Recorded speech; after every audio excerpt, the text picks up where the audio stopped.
Hello മച്ചുമാരി, welcome back to Mallu explainer. ഇന്ന് നമുക്കൊരു കിടിലൻ ആക്ഷൻ മൂവിയുടെ കഥ കേട്ടാലോ. വെറും ആക്ഷൻ അല്ല, നല്ല ത്രില്ലർ മൂവിയാണ്. വളരെ രഹസ്യ സ്വഭാവമുള്ള ഡേഞ്ചർ ആയിട്ടുള്ള ദൗത്യങ്ങൾ ചെയ്തു തീർക്കുന്ന ഒരു മിലിറ്ററി കമാൻഡറാണ് കാർലോസ്. കാർലോസ് വലിയൊരു ഗ്യാങ്സ്റ്ററെ അറസ്റ്റ് ചെയ്യാണ്. എന്നാൽ അതിനുശേഷം കാർലോസിന്റെ ലൈഫിൽ ഒരുപാട് പ്രശ്നങ്ങൾ ഉണ്ടാകുന്നുണ്ട്. അവന്റെ ഭാര്യയെ വളരെ ബ്രൂട്ടലായിട്ട് ഒരു കില്ലർ വന്ന് കഴുത്തറുത്ത് കൊന്നു കളഞ്ഞു. അവനെയും കൊന്നു. എന്നാൽ ആ കില്ലർക്ക് അറിയില്ലായിരുന്നു കാർലോസ് അവൻ മരിച്ചിട്ടില്ലായിരുന്നു. പക്ഷെ കാർലോസിന്റെ പിന്നീടുള്ള ജീവിതം വളരെ മോശമായിരുന്നു. എന്നാൽ അങ്ങനെ ഇരിക്കെ കാർലോസിന് ഒരു 100 കോടി രൂപ ലോട്ടറി അടിക്കുകയാണ്. അതോടുകൂടി കാർലോസ് എന്താ ചെയ്തതെന്നറിയോ? ആഡംബരത്തോടുകൂടി ജീവിക്കുകയല്ല ചെയ്തത്. അതിനു പകരം ആ പണം മുഴുവൻ അവന്റെ പ്രതികാരത്തിനായിട്ട് ഉപയോഗിക്കുകയാണ്. അവന്റെ ഭാര്യയെ കൊന്നത് ആരാണ്? അവന്റെ ജീവിതം ഇല്ലാതാക്കിയത് ആരാണ്? ഇതിന്റെ എല്ലാം പിന്നിലെ രഹസ്യം കണ്ടുപിടിക്കാനായിട്ട് അവൻ ആ പണം ഉപയോഗിക്കുകയാണ്. അവന്റെ കൂടെ ഒരു ടീമും കൂടെ ചേരുന്നതോടുകൂടിയിട്ട് ഈ ഒരു സിനിമ നല്ല ത്രില്ലിംഗ് ആകാൻ പോവുകയാണ്. അപ്പോ കണ്ടു തുടങ്ങല്ലേ, പോകല്ലേ കഥയുടെ ഈ മായ ലോകത്തിലേക്ക്. So again welcome back to Mallu explainer. സിനിമയുടെ ആരംഭത്തിൽ മെക്സിക്കൻ പട്ടാളക്കാരുടെ ഒരു പ്രത്യേകത അല്ലെങ്കിൽ അവരുടെ സ്വഭാവം പറഞ്ഞുകൊണ്ടാണ് തുടങ്ങുന്നത്. അതായത് പട്ടാളത്തിൽ നിന്നും ട്രെയിനിങ് എല്ലാം കഴിഞ്ഞ് ഓരോ ടീമുകളായിട്ട് ഇവർ പിരിഞ്ഞു കഴിഞ്ഞാൽ ആ ഒരു ടീം എന്ന് പറയുന്നത് ബ്രദേഴ്സിനെ പോലെ ആയിരിക്കും. മരണം വരെയും ഇനി എന്തൊക്കെ വന്നാലും ശരി ഒരുമിച്ച് നിൽക്കും എന്നൊരു വാക്ക് അവർ പരസ്പരം അങ്ങോട്ടും ഇങ്ങോട്ടും കൊടുത്തിട്ടുണ്ടാവും. അതായത് ഓരോരുത്തർക്കും അത്രയ്ക്കും പരസ്പര വിശ്വാസമാണ്. ഒരാൾക്ക് എന്തെങ്കിലും ഒരു പ്രശ്നം വന്നാൽ മറ്റേയാൾ അയാളുടെ ജീവൻ പോലും നോക്കാതെ ഇറങ്ങിയിരിക്കും. ഇത് പറഞ്ഞു കഴിഞ്ഞതിന് ശേഷം കാണിക്കുന്നത് ഒരു സീക്രട്ട് മിഷന് വേണ്ടി പോകുന്ന മെക്സിക്കൻ സീക്രട്ട് ഏജൻസിനെയാണ്. അപ്പൊ അവരുടെ ടീം ലീഡർ എന്ന് പറയുന്നത് നമ്മുടെ കഥാനായകനായിട്ടുള്ള കാർലോസ് എസ്ട്രാഡിനെയാണ്. ഈ ഒരു ടീമിലെ കാർലോസിന് ഫേവറേറ്റ് ആയിട്ടുള്ള ഒരു 3 പേരുണ്ട്. ഒരുത്തിന്റെ പേര് ലൂയിസ് ആൽബർട്ടോ എന്നാണ്. അവൻ ഈ അടുത്ത് ആർമിയിൽ ചേർന്നിട്ടേ ഉള്ളൂ. അതുപോലെ തന്നെ രണ്ടാമത്തേത് ഒരു പെണ്ണാണ് റാമിസ് ലോല. പിന്നെ മൂന്നാമത്തെ ആള് മൈക്കിൾ ഡയാസ്. ഇവര് 3 പേരും കാർലോസിന് ഭയങ്കര പ്രിയപ്പെട്ടവരാണ് കേട്ടോ. എന്തായാലും ഈ രാത്രിയിൽ ഇവരെങ്ങോട്ടേക്കാണ് പോകുന്നത് എന്ന് വെച്ചാൽ ഒരു വലിയ ഗ്യാങ്സ്റ്റർ ഉണ്ട്. ഇയാളുടെ പേര് ഹെക്ടർ ലൂണ എന്നാണ്. അയാളെ പിടിക്കാൻ ഒരു ഹാർബറിലേക്കാണ് പോകുന്നത്. അങ്ങനെ വളരെ സൈലന്റ് ആയിട്ട് ഈ പട്ടാളക്കാർ മുഴുവൻ അവിടെ ലാൻഡ് ആവുകയാണ്. എന്നിട്ട് ആ ഹാർബറിലെ ഓരോരുത്തരായിട്ട് രഹസ്യമായി കീഴടക്കിയ അവസാനം ഹെക്ടർ ലൂണയുടെ ഒരു സ്ഥലത്തേക്ക് എത്തി. അയാളുടെ ആളുകളെയൊക്കെ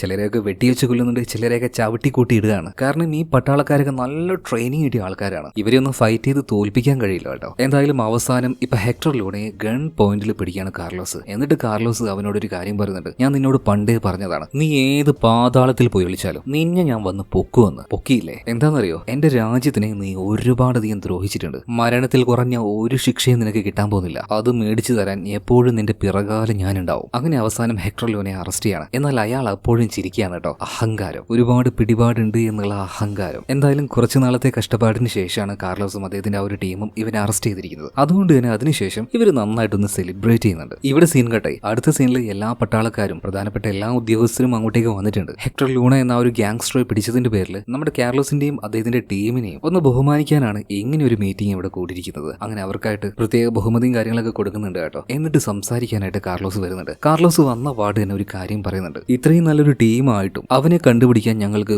ഒരുപാട് സമയം എടുക്കേണ്ടി വന്നു, ഒരുപാട് കഷ്ടപ്പെടേണ്ടി വന്നു. എന്താണ് ഇതിന് കാരണം? ആരാണ് ഈ ഹെക്ടർ ലൂണ? ഇത്രയും പിടിപാട് അവൻ എവിടുന്നാണ്? ഇത്രയും ഇൻഫ്ലുവൻസ് അവൻ എവിടുന്നാണ്? ഒരേ ഒരു കാരണമേ ഉള്ളൂ. നമ്മുടെ കൂട്ടത്തിലെ ചില ആളുകൾ രഹസ്യമായിട്ട് തന്നെ അവനെ സഹായിക്കുന്നുണ്ട്. നമ്മുടെ കൂട്ടത്തിൽ തന്നെ കറുപ്പാടുകളുണ്ട്, നമ്മുടെ കൂടെ നിന്ന് നമ്മളെയും നമ്മുടെ രാജ്യത്തെയും വഞ്ചിക്കുന്നവര്. ഇത് കേട്ട് എല്ലാ പ്രധാനപ്പെട്ട ഉദ്യോഗസ്ഥരും അണ്ണാക്കിൽ പിരി വെട്ടിയതുപോലെ അങ്ങനെ ഇരിക്കുകയാണ്. എന്നാൽ ആ കൂട്ടത്തിലെ ഒരു ലേഡി കേണൽ ഗബ്രിയല റേഞ്ചിൽ അവര് മാത്രം കൈകൊട്ടുകയാണ്. കാരണം കാർലോസ് അത്ര തന്റേടമായിട്ട് ധൈര്യമായിട്ടൊരു കാര്യം പറഞ്ഞിരിക്കുകയാണ്. അത് ശരിയാണ്. അങ്ങനെ ആ പരിപാടിയെല്ലാം കഴിഞ്ഞു എല്ലാവരും ഭക്ഷണം കഴിച്ചുകൊണ്ടിരിക്കുകയാണ്. ഇതേ സമയത്ത് തന്നെ കാർലോസും കാർലോസിന്റെ ഭാര്യയും സംസാരിച്ചുകൊണ്ടിരിക്കുമ്പോൾ അങ്ങോട്ടേക്ക് കേണൽ ഗബ്രിയൽ റേഞ്ചിൽ വന്നിട്ട് പറയാണ്, നിന്റെ ധൈര്യത്തെ ഞാൻ സമ്മതിച്ചു കേട്ടോ. ചില കാര്യങ്ങൾ ചില സ്ഥലത്ത് പറയേണ്ട സമയത്ത് പറഞ്ഞിരിക്കണം. അത് പറയാനുള്ള ധൈര്യം എല്ലാവർക്കും ഒന്നുമില്ല. ഈ പറയുന്ന എനിക്ക് പോലുമില്ല. പക്ഷെ അത് പറയാൻ കാണിച്ചത് നിന്റെ ധൈര്യത്തെ ഞാൻ സമ്മതിച്ചു കേട്ടോ. എന്തായാലും നീയും നിന്റെ ടീമും കൂടെ കുറെ നാൾ കഷ്ടപ്പെട്ടതല്ലേ, കുറച്ച് ലീവ് ഞാൻ തരാം, വെക്കേഷനായിട്ട് എവിടെയെങ്കിലും പോയിട്ട് പോകാന്ന് പറയണം. അങ്ങനെ ലീവ് കിട്ടിയതുകൊണ്ട് എല്ലാവരും ഭാര്യമാരും ഫാമിലിയൊക്കെ ആയിട്ട് നല്ലൊരു ട്രിപ്പിന് പോയിരിക്കുകയാണ്. കാർലോസും കാർലോസിന്റെ ഭാര്യ അതുപോലെ തന്നെ മൈക്കിൾ ഡയാസും അവന്റെ ഭാര്യയായിട്ടുള്ള ഈഡിത്തും ഇവരെല്ലാവരും കൂടെ ഒരു റിസോർട്ടിലാണ് ഇപ്പൊ നിൽക്കുന്നത്. നന്നായിട്ട് തന്നെ എല്ലാവരും എൻജോയ് ചെയ്യാണ്. എന്നാൽ രാത്രിയായ സമയത്ത് കാർലോസിന് എന്തോ ഒരു സംശയം പോലെ, സംതിങ് എന്തോ ഒന്ന് അന്തർധാരയിൽ നടക്കുന്നുണ്ട് എന്ന്. അവന്റെ ആ ഒരു സംശയം, ഒരു ടെൻഷൻ പോലെ അവന്റെ മുഖത്ത് അവന്റെ ഭാര്യയ്ക്ക് കാണാൻ കഴിഞ്ഞു. അപ്പൊ അവന്റെ ഭാര്യ പറയാണ്, എടോ ഇപ്പൊ നീ ജോലിയിലല്ലോ, അപ്പൊ അതിനെക്കുറിച്ച് ആലോചിച്ച് ഒരുപാട് ടെൻഷൻ അടിക്കണ്ട. പക്ഷെ കാർലോസിന് ഉള്ളിൽ എന്തോ വല്ലാത്തൊരു സംശയം പോലെ. ഈ ഹെക്ടർ ലൂണ അവൻ സാധാരണക്കാരനല്ല, ആരൊക്കെയോ അവനെ സഹായിക്കുന്നുണ്ട്. ഇപ്പൊ കാർലോസ് നേരെ താഴേക്ക് വരികയാണ്. ഇതേ സമയത്തിന് സ്വിമ്മിംഗ് പൂളിൽ മൈക്കിൾ ഡൈസ് ഉണ്ടായിരുന്നു. അപ്പൊ മൈക്കിളിനോട് കാർലോസ് ചോദിക്കുന്നുണ്ട്, അല്ലടാ ഈ ഹെക്ടർ ലൂനെ നമുക്ക് ഇത്രയും കാലമായിട്ട് പിടിക്കാൻ പറ്റിയില്ല. ഞാൻ പറയുന്നത് പോലെ തന്നെ അവന് നല്ല സപ്പോർട്ട് നമ്മുടെ ഇടയിൽ നിന്ന് കിട്ടുന്നുണ്ട്. ആരായിരിക്കും അവനെ സപ്പോർട്ട് ചെയ്യുന്നത്? ശരിക്കും അവനിപ്പോ എവിടെയാണ് അടച്ചിരിക്കുന്നത്? എന്ത് പണിഷ്മെന്റ് ആണ് അവന് കിട്ടാൻ പോകുന്നത്? ഇതേ സമയത്തിന് മൈക്കിൾ ഡൈസ് പറയാണ്, കാർലോസ് ഞാൻ ഒരു കാര്യം പറയട്ടെ, ഇവനെ അറസ്റ്റ് ചെയ്ത കാര്യം നമ്മുടെ ഫോഴ്സിലുള്ള ഒരുപാട് പേര് ഇപ്പോഴും അറിഞ്ഞിട്ടില്ല. വളരെയധികം സീക്രട്ട് ആയിട്ടാണ് അവനെ അറസ്റ്റ് ചെയ്തിരിക്കുന്നത്. നിങ്ങൾക്കുള്ളതുപോലെ തന്നെ എനിക്കും ചില സംശയങ്ങളുണ്ട് എന്ന് പറയണം. എന്നാൽ പെട്ടെന്നാണ് അവിടെയുള്ള ലൈറ്റുകൾ ഒറ്റയടിക്ക് ഓഫ് ആകുന്നത്. അതേ സമയം തന്നെ ഒരു സ്ത്രീയുടെ കരച്ചിലും കേൾക്കുന്നുണ്ട്. രണ്ടാമത്തെ നിലയിൽ നിന്ന് തോന്നുന്നു ആ ഒരു കരച്ചിൽ കേട്ടത്. കാർലോസും അതുപോലെ തന്നെ മൈക്കിളും വേഗം അങ്ങോട്ടേക്ക് ഓടിച്ചെന്ന് നോക്കുമ്പോൾ ആ റിസോർട്ടിൽ ജോലി ചെയ്യുന്ന ഒരു സ്ത്രീയുടെ കഴുത്ത് ആരോ അറുത്തിട്ടിരിക്കുകയാണ്. കാർലോസ് വേഗം തന്നെ മൈക്കിളിനോട് അവന്റെ റൂമിൽ പോയിട്ട് അവന്റെ ഭാര്യ എഴുതിനെ നോക്കാൻ വേണ്ടി പറയണം. അതുപോലെ തന്നെ കാർലോസിന്റെ റൂമിലേക്കും പോവാണ്. ഇപ്പൊ മൈക്കിള് അവന്റെ റൂമിലേക്ക് വന്ന് നോക്കുമ്പോൾ എഴുതിന് കുഴപ്പമൊന്നുമില്ല. അവളുടെ കയ്യിൽ ഒരു ഗണ്ണ് കൊടുത്തിട്ട് പറയാണ്, ഒരു കാരണവശാലും റൂമിന്റെ പുറത്തേക്ക് ഇറങ്ങാൻ പാടില്ല, ഈ റൂമിൽ തന്നെ നിന്നോന്ന് പറയണം. ഇതേ നേരം തന്നെ കാർലോസ് അവന്റെ റൂമിലേക്ക് ചെന്ന് നോക്കുമ്പോൾ അവിടെ ഫുള്ളായിട്ട് രക്തമാണ്. താഴെ ഒരാൾ വീണ് കിടക്കുന്നുണ്ട്. നോക്കുമ്പോൾ മറ്റാരുമല്ല, അവന്റെ ഭാര്യ തന്നെ. അവളുടെ കഴുത്താരും മുറിച്ചിരിക്കുകയാണ്. അത് കണ്ട് കാർലോസ് ഷോക്കായിരിക്കുന്ന സമയത്ത് അവിടെ ഒളിച്ചിരുന്ന ഒരാൾ പെട്ടെന്ന് തന്നെ കാർലോസിനെ കൊല്ലാനായിട്ട് ചാടി വീഴാണ്. എന്നാൽ കാർലോസ് ആരാണ്? ഏറ്റവും ടോപ്പായിട്ടുള്ള ട്രെയിനിങ് കിട്ടിയ സീക്രട്ട് ആയിട്ടുള്ള മിഷൻസ് ചെയ്യുന്ന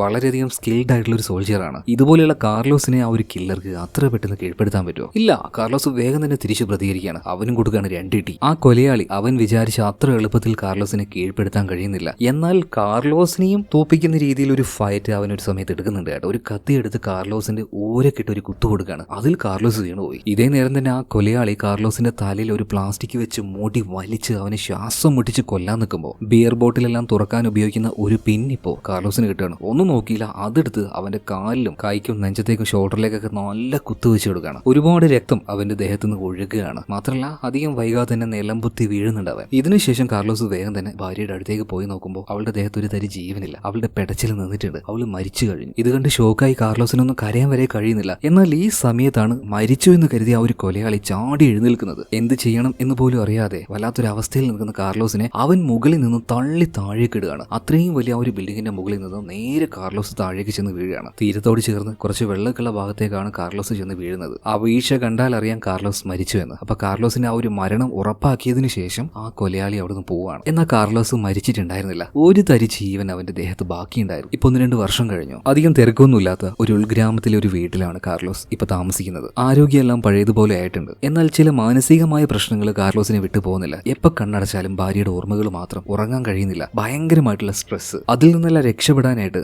മദ്യത്തിന് അടിമയായി പോവാണ് കാർലോസ്. അയാളുടെ ലൈഫിലെ ഏറ്റവും മോശമായ സാഹചര്യത്തിലൂടെയാണ് ഇപ്പോൾ കാർലോസ് കടന്നു പോകുന്നത്. അങ്ങനെ ഒരു ദിവസം ഈ കാർലോസിനെ കാണാനായിട്ട് മൈക്കിൾ ഡയസ് വരികയാണ്. വന്നപാടിനെ മൈക്കിൾ ഓരോ വിശേഷങ്ങൾ ചോദിക്കുന്നുണ്ട്. കാർലോസെ കാലെല്ലാം ഓക്കെ അല്ലേ? ഇപ്പൊ പ്രശ്നമൊന്നുമില്ലല്ലോ. എന്നാൽ കാർലോസ് അതിന് മറുപടി പറയാതെ ഞാൻ ചോദിച്ച കാര്യം എന്തായി? ഹെക്ടർ ലൂണ, അവനെ കുറിച്ച് എന്തെങ്കിലും ഒരു വിവരം നിനക്ക് കിട്ടിയെന്ന് ചോദിക്കുകയാണ്. ഇപ്പൊ മൈക്കിൾ പറയാണ്, കാർലോസെ നിനക്കറിയില്ലേ, ഹൈ പ്രൊഫൈലുള്ള ഒരു ക്രിമിനലാണ് അവൻ. അവനെ കുറിച്ചുള്ള ഡീറ്റെയിൽസ് എടുക്കാൻ നോക്കിയിട്ട് എനിക്കൊന്നും കിട്ടുന്നുമില്ല. ഒരു പരിധിയിൽ കൂടുതലായിട്ട് അന്വേഷിക്കാനുള്ള പവറോ അധികാരമോ എന്റെ കയ്യിലില്ല. ഈ സമയത്ത് കാർലോസ് പറയണം, മിക്കവാറും നമ്മുടെ ഒരു മിലിറ്ററി ക്യാമ്പ് അവിടെ തന്നെയായിരിക്കും അവനുണ്ടാവുക. നീ എന്തായാലും അവൻ എവിടെയാ ഉള്ളതെന്ന് കണ്ടുപിടിക്കണം എന്ന് പറയണം. ഇപ്പൊ മൈക്കിൾ പറയണം, കാർലോസെ വാ നമുക്ക് പോയിട്ട് 2 അടിക്കാം. അങ്ങനെ കാർലോസിനെയും കൂട്ടി ഒരു ബാറിലേക്ക് പോവാണ്. ചെറുതായിട്ട് 2 അടിക്കുന്നുണ്ട്. അതിനിടയിൽ കാർലോസ് മൈക്കിളുടെ ഫാമിലിയെ കുറിച്ച് ചോദിക്കുന്നുണ്ട്. ഈടത്തിന് സുഖം തന്നെയല്ലേ? മോൾക്കും കുഴപ്പമൊന്നുമില്ലല്ലോ? ഏയ് അവർക്ക് കുഴപ്പമൊന്നുമില്ല, സുഖം തന്നെയാണ്. പിന്നീട് മൈക്കിൾ ഞാൻ പോട്ടെ, ഒരുപാട് വൈകിട്ടുണ്ടെന്ന് പറഞ്ഞിട്ട് പോകാൻ നിൽക്കുമ്പോൾ കാർലോസിനെ കുറിച്ച് കാശും കൊടുക്കണം. എന്നാൽ കാർലോസ് പറയണേ, ഏയ് ഇതിന്റെ ഒന്നും ആവശ്യം എനിക്കില്ലടാ, എന്തിനാണ് വെറുതെ കാശൊക്കെ? എന്നാൽ മൈക്കിൾ ആ കാശ് അവിടെ വെച്ച് പോവാണ്. എന്നാൽ ഈ കാശ് കൊണ്ട് വലിയ ആവശ്യമൊന്നുമില്ലാത്ത കാർലോസ് എന്ത് ചെയ്തു, അതിലൂടെ പോയൊരു ലോട്ടറിക്കാരനുണ്ട്. അയാളുടെ കയ്യിൽ നിന്നും ഈ പണം മുഴുവൻ കൊടുത്ത് ആ ലോട്ടറി മുഴുവൻ അങ്ങ് മേടിക്കുകയാണ്. പിന്നീട് ബോധം പോകുന്നത് വരെ കള്ളും കുടിച്ച് യാതൊരു ബോധവും ഇല്ലാതെ നേരെ വീട്ടിലേക്ക് പോവാണ്. കണ്ണടച്ചാൽ ഭാര്യയുടെ ഓർമ്മകളാണ്. എന്നാൽ നന്നായിട്ട് മദ്യപിച്ച് തലക്ക് പിടിച്ചാൽ നന്നായിട്ട് ഉറങ്ങാലോ എന്ന് കരുതിയിട്ടാണ് കാർലോസ് ഇത്രത്തോളം മദ്യപിച്ചത്. അങ്ങനെ പിറ്റേ ദിവസം രാവിലെ എഴുന്നേറ്റപാടിന് ഭയങ്കര തലവേദന. എന്നാൽ ഇപ്പൊ ബോധം വന്നപ്പോഴാണ് കാർലോസ് ഒരു കാര്യം ശ്രദ്ധിക്കുന്നത്. ഇന്നലെ ആ ഒരു ബാറിൽ പോയപ്പോൾ ഒരു കോട്ട് ഇട്ടിട്ടുണ്ടായിരുന്നു. എന്നാൽ ഇപ്പൊ ആ ഒരു കോട്ട് കാണാനില്ല. നേരെ ആ ഒരു ബാറിൽ ചെന്ന് നോക്കി, അവിടെ ഉണ്ടായിരുന്നില്ല. ഈ സമയത്താണ് വാർത്തയിൽ ലോട്ടറിയുടെ കാര്യം ഇങ്ങനെ പറയുന്നത്. വലിയൊരു ബമ്പർ ലോട്ടറിയുടെ നറുക്കെടുപ്പ് അത് നടക്കാൻ വേണ്ടി പോവാണ്. എന്നാൽ ഈ വാർത്ത കേട്ട സമയത്ത് പെട്ടെന്ന് തന്നെ കാർലോസിന് അത് ഓർമ്മ വന്നു. അയാൾ ഇട്ടിരുന്ന ജാക്കറ്റിന്റെ പോക്കറ്റ് ഉണ്ടല്ലോ, അതിലായിരുന്നു ആ ഒരു ലോട്ടറി ഇട്ട് വെച്ചിട്ടുണ്ടായിരുന്നു. അങ്ങനെയാണെങ്കിൽ ആ ഒരു ജാക്കറ്റ് ഇന്നലെ വീട്ടിലേക്ക് പോയപ്പോൾ ഒരു ടാക്സിയിലാണ് പോയത്. മിക്കവാറും ആ വണ്ടിയിൽ തന്നെ ഉണ്ടാവും. അങ്ങനെ നേരെ ടാക്സി സ്റ്റാൻഡിലേക്ക് പോവാണ് കാർലോസ്. എന്നിട്ട് ഇന്നലെ പോയ ആ ഒരു ടാക്സിയുടെ അടുത്തേക്ക് ചെന്ന് അതിന്റെ ഡ്രൈവറോട് കാര്യങ്ങൾ പറയണം. എന്റെ ജാക്കറ്റ് നിങ്ങളുടെ വണ്ടിയിലായി പോയിട്ടുണ്ട്, ഒന്ന് എടുത്തു തരുമെന്ന് ചോദിക്കണം. വളരെ മാന്യമായിട്ട് ചോദിക്കുന്നത്. എന്നാൽ ആ ഡ്രൈവർക്ക് ഭയങ്കര മോട, സൗകര്യം ഇല്ല എന്ന് പറയാം. പോരാത്തതിന് അയാളുടെ കൂട്ടുകാരെയും കൂട്ടി വന്ന് അലമ്പിന് തന്നെ നിൽക്കുകയാണ്. എന്നാൽ ആരോടാണ് ഈ മണ്ടം ഇവന്മാര് അലമ്പിന് പോകുന്നത്. എന്തായാലും കാർലോസിനോട് അലമ്പ് വർത്താനം പറഞ്ഞ അവന്റെ തല പിടിച്ച് ആ കാറിന്റെ ചില്ലിനിട്ട് ഒരേറ്റ അടിയാണ്. ചോദിക്കാൻ വന്നവന്റെ അടിവയറിനിട്ടും കൊടുക്കുകയാണ് നല്ലൊരു എമ്പട്ടൻ ചവിട്ട്. തെറിച്ചു പോയി വീഴുന്നുണ്ട്. ഒരെണ്ണവും പിന്നെ എഴുന്നേറ്റില്ല കേട്ടോ. എന്തായാലും അതിനുശേഷം കാറിൽ നിന്നും ആ ഒരു ജാക്കറ്റ് എടുത്ത് വളരെ മാന്യമായിട്ട് കാർലോസ് പോവാണ്. ഇതാദ്യമേ അങ്ങ് ചെയ്താൽ പോരായിരുന്നു, എന്നാൽ ഇമാതിരി പെട കിട്ടുമായിരുന്നു. എന്തായാലും ഇതിനുശേഷം കാണിക്കുന്നത് മൈക്കിൾ ഡയസിനെയാണ്. മൈക്കിൾ TV കണ്ടുകൊണ്ടിരിക്കുന്ന സമയത്ത് അവന്റെ ഫോണിലേക്ക് ഒരാൾ ഒരു മെസ്സേജ് അയച്ചിട്ടുണ്ട്. വേഗം തന്നെ ചാനൽ മാറ്റിയിട്ട് ഒരു ചാനലിന്റെ പേര് പറഞ്ഞ് അത് വെച്ച് നോക്കുന്ന പറയണം. വേഗം തന്നെ മൈക്കിൾ ചെന്ന് ആ ചാനൽ വെച്ച് നോക്കുന്നുണ്ട്. ആ സമയത്ത് TVയിലുള്ളത് കാർലോസ് ആണ്. ഈയിടെയായിട്ട് ഒരു ബമ്പർ ലോട്ടറിയുടെ നറുക്കെടുപ്പ് നടക്കുന്നു പറഞ്ഞില്ലേ, അത് അടിച്ചിരിക്കുന്നത് കാർലോസിനാണ്. ചില്ലറ പൈസയൊന്നുമല്ല, 100 കോടി രൂപയാണ്. അതായത് കാർലോസ് ഇപ്പോൾ ഒരു കോടീശ്വരനാണ്. എന്നാൽ പലരെയും ഈ ഒരു വാർത്ത ഞെട്ടിച്ചു കളഞ്ഞു. കാരണം ആ പൈസ അവന് കിട്ടിയത് കണ്ടിട്ടല്ല അവര് ഞെട്ടിയത്. കാർലോസ് ഇപ്പോഴും ജീവനോടെ ഉണ്ട് എന്നറിഞ്ഞിട്ടാണ് പലരും ഞെട്ടിയത്. ഒരുവിധം എല്ലാ ആൾക്കാരും വിചാരിച്ചിരുന്നത് കാർലോസ് മരിച്ചു എന്നാണ്. എന്തിനു പറയണം, ഇവരുടെ ക്യാമ്പിലെ കേണൽ ഗബ്രിയേല റേഞ്ചിലുണ്ടല്ലോ, അവർ വരെ വിചാരിച്ചത് കാർലോസ് മരിച്ചു എന്നാണ്. എന്തായാലും കാർലോസ് ഇങ്ങനെ ജീവനോടെ ലൈവായിട്ട് TVയിൽ വന്ന് നിൽക്കുമ്പോൾ എല്ലാവരും ഇത് കണ്ട് ഞെട്ടുന്നുണ്ട്. എന്തായാലും ഇപ്പൊ കാർലോസിനോട് റിപ്പോർട്ടേഴ്സ് ഒരു കാര്യം ചോദിക്കുന്നുണ്ട്. ഇത്രയും വലിയൊരു എമൗണ്ട് നിങ്ങളുടെ കയ്യിൽ കിട്ടിയില്ലേ, എന്താണ് ഇനി ഇത് വെച്ച് നിങ്ങൾ ചെയ്യാൻ പോകുന്നത്? ഇപ്പൊ കാർലോസ് ഒരു കാര്യം പറയുന്നുണ്ട്. ഞാനും എന്റെ സുഹൃത്തും നമ്മുടെ ഫാമിലിയായിട്ട് ഒരു ട്രിപ്പിന് പോയി. എന്നാൽ ആ രാത്രിയിൽ എന്റെ ഭാര്യയെ വളരെ ബ്രൂട്ടലായിട്ട് ഒരുത്തിന് വന്ന് കൊന്നിട്ട് പോയി. അവന്റെ മുഖം എനിക്ക് ഇപ്പോഴും നന്നായിട്ട് ഓർമ്മയുണ്ട്. പിടിക്കും ഞാൻ അവനെ വിട്ടവരെയും ഞാൻ പിടിക്കും. ഓരോരുത്തരെയായിട്ട് പിടിച്ച് വേട്ടയാണ് ഞാൻ. അതായത് പബ്ലിക്കായിട്ട് ലൈവായിട്ട് തന്നെ കാർലോസ് കൊലവിളി നടത്തുകയാണ്. ഇത് കണ്ട മൈക്കിൾ ആകെ ഞെട്ടിപ്പോകുന്നുണ്ട്. ഇതേ സമയത്ത് മൈക്കിളിന്റെ ഭാര്യ ഈഡിത്ത് വന്ന് ചോദിക്കുന്നുണ്ട്, അല്ലടാ കാർലോസ് ജീവനോട് ഉണ്ടായിരുന്നോ? ഈ കാര്യം എന്താ എന്നോട് പറയാതിരുന്നത്? ഇപ്പൊ മൈക്കിൾ ഡയസ് ഭാര്യയെ കെട്ടിപ്പിടിച്ചിട്ട് പറയാണ്, ഇത് കുറച്ച് അൺഒഫീഷ്യൽ ആയിട്ട് വെച്ചിരിക്കുകയായിരുന്നു. ഞങ്ങളുടെ ഗ്രൂപ്പിലെ വളരെ കുറച്ചു പേർക്ക് മാത്രമേ ഈ ഒരു കാര്യം അറിയായിരുന്നുള്ളൂ. എന്തായാലും ഇപ്പൊ ഇത് നാട്ടുകാർ മുഴുവൻ അറിഞ്ഞല്ലോ. അയാൾ എന്തൊക്കെയോ ചെയ്യാനുള്ള പുറപ്പാടിലാണ്. എന്തൊക്കെയോ മനസ്സിൽ കണക്ക് കൂട്ടി വെച്ചിട്ടുണ്ട്. അയാളുടെ സംസാരം കണ്ടാൽ അറിയാം. അയാളെ കൺട്രോൾ ചെയ്യാൻ ഇപ്പൊ അയാൾക്ക് നിയമങ്ങളില്ല, അയാൾക്ക് യൂണിഫോം ഇല്ല. ഇനി എന്താ സംഭവിക്കാൻ പോകുന്നതെന്ന് ദൈവത്തിന് മാത്രമേ അറിയുള്ളൂ. കാരണം ഫോഴ്സിലായിരിക്കുന്ന സമയത്ത് തന്നെ കാർലോസ് ഇച്ചിരി ഡേഞ്ചർ ആയിരുന്നു. എന്തായാലും മൈക്കിൾ ഡയസ് പറഞ്ഞതുപോലെ ഇനി കാർലോസ് എന്തൊക്കെയാണ് കാണിച്ചു കൂട്ടാൻ പോകുന്നതെന്ന് മുന്നോട്ടേക്ക് പോകുമ്പോൾ നിങ്ങൾക്ക് മനസ്സിലാവും. അപ്പൊ അതിനു മുന്നേ വേറൊരു കാര്യം പറയട്ടെ, നമ്മുടെ ചാനൽ സബ്സ്ക്രൈബ് ചെയ്യാതെ നിങ്ങൾ ആരെങ്കിലും വീഡിയോ കാണുന്നുണ്ടെങ്കിൽ പറ്റുവാണെങ്കിൽ വീഡിയോ ഒന്ന് സബ്സ്ക്രൈബ് ചെയ്യണേ. അതുപോലെ വീഡിയോക്ക് ഒരു ലൈക്കും കൂടെ തന്നാൽ ഞാൻ ഹാപ്പിയായി. ഇനി കഥയിലേക്ക് തിരിച്ചു വരാം. എന്തായാലും ഈ വാർത്തയെല്ലാം കണ്ടതിന് ശേഷം മൈക്കിൾ നേരെ ക്യാമ്പിലേക്ക് പോകണം. പുതുതായിട്ട് ജോയിൻ ചെയ്ത സോൾജേഴ്സിനൊക്കെ അവൻ ട്രെയിനിങ് കൊടുത്തുകൊണ്ടിരിക്കുകയാണ്. ഈ സമയത്ത് കേണൽ ഗബ്രിയേൽ അങ്ങോട്ടേക്ക് വന്നിട്ട് മൈക്കിളിനോട് ആ ഒരു കാര്യം ചോദിക്കുന്നുണ്ട്. അപ്പോ അവൻ ജീവനോട് ഉണ്ടായിരുന്നല്ലേ, നമ്മളോട് എന്താ ഈ കാര്യമൊന്നും പറയാതിരുന്നത്? എന്നാൽ മൈക്കിൾ അതിന് മറുപടി പറയാതെ മിണ്ടാതിരിക്കുകയാണ് കേട്ടോ. അതേ നേരം തന്നെ കേണൽ ഗബ്രിയേൽ പറയുന്നുണ്ട്, എനിക്കറിയാം നിന്റെ വായ കൊണ്ട് നീ ഒരിക്കലും ഒന്നും പറയാൻ പോകുന്നില്ല എന്ന്. അത് പിന്നെ അങ്ങനെയാണല്ലോ നമ്മൾ ഈ പട്ടാളക്കാർ. ജീവൻ പോയാലും ശരി, കൂട്ടുകാരന്റെ രഹസ്യം അത് പുറത്തു വിടാൻ പാടില്ല. ഓക്കെ, എന്തായാലും ഞാൻ പോവാന്ന് പറഞ്ഞിട്ട് കേണൽ ഗബ്രിയേൽ അവിടുന്ന് പോവാണ്. എന്തായാലും ഇതേ സമയത്ത് തന്നെ കാർലോസ് നേരെ പോയിരിക്കുന്നത് മൈക്കിളിന്റെ വീട്ടിലേക്കാണ്. ഇതേ സമയത്തിന് മൈക്കിളിന്റെ ഭാര്യയായിട്ടുള്ള ഈഡിത്തും മക്കളും കൂടെ പോകാനായിട്ടുള്ള പെട്ടിയും കാര്യങ്ങളൊക്കെ പേക്ക് ചെയ്തിരിക്കുകയാണ്. അതായത് മൈക്കിൾ ഇവിടുന്ന് താമസം മാറാൻ പോവാണ്. ഇനി ഇവിടെ നിന്നാൽ എന്തെങ്കിലും പണി കിട്ടുമെന്ന് അവർ മനസ്സിലായിട്ടുണ്ടാവും. അതുകൊണ്ടായിരിക്കും ഇപ്പൊ തൽക്കാലം ഇവിടുന്ന് താമസം മാറാൻ തീരുമാനിച്ചത്. എന്തായാലും വന്ന പാട് തന്നെ മൈക്കിൾ ഡയസിന്റെ മകൾക്ക് ഒരു പാവയും കൊടുത്ത്, മൈക്കിളെ ഒന്ന് വരൂ, ഒരു കാര്യം സംസാരിക്കാനുണ്ട് എന്ന് പറഞ്ഞിട്ട് കാർലോസ് അവനെ കൂട്ടി പോവാണ്. എന്നിട്ട് കാർലോസ് ഒരു കാര്യം അവനോട് പറയുന്നുണ്ട്. ഒരു ചെറിയ സീക്രട്ട് ഇൻഫർമേഷനിലൂടെ ഞാൻ ഒരു കാര്യം അറിഞ്ഞിട്ടുണ്ട്. ഹെക്ടർ ലൂണ അവൻ ഇപ്പോഴും നമ്മുടെ ക്യാമ്പിന്റെ ഉള്ളിൽ എവിടെയോ താമസിക്കുന്നുണ്ട്. എങ്ങനെയെങ്കിലും നമ്മുടെ ക്യാമ്പിലേക്ക് പോയിട്ട് എനിക്ക് അവനെ പുറത്തേക്ക് കൊണ്ടുവരണം. അതിന് നീ എന്നെ സഹായിക്കണം എന്ന് പറയണം. എന്റെ കയ്യിൽ ഇപ്പൊ നല്ല കാശുണ്ടെന്ന് അറിയാലോ. നമുക്ക് എത്ര ആയുധങ്ങൾ വേണോ അത്രയും ആയുധങ്ങൾ നമുക്ക് മേടിക്കാം. എന്തെല്ലാം വാഹനങ്ങളോ സജ്ജീകരണങ്ങളോ വേണോ അതെല്ലാം നമുക്ക് മേടിക്കാം. നീ എന്റെ കൂടെ നിൽക്കണം എന്ന് പറയണം.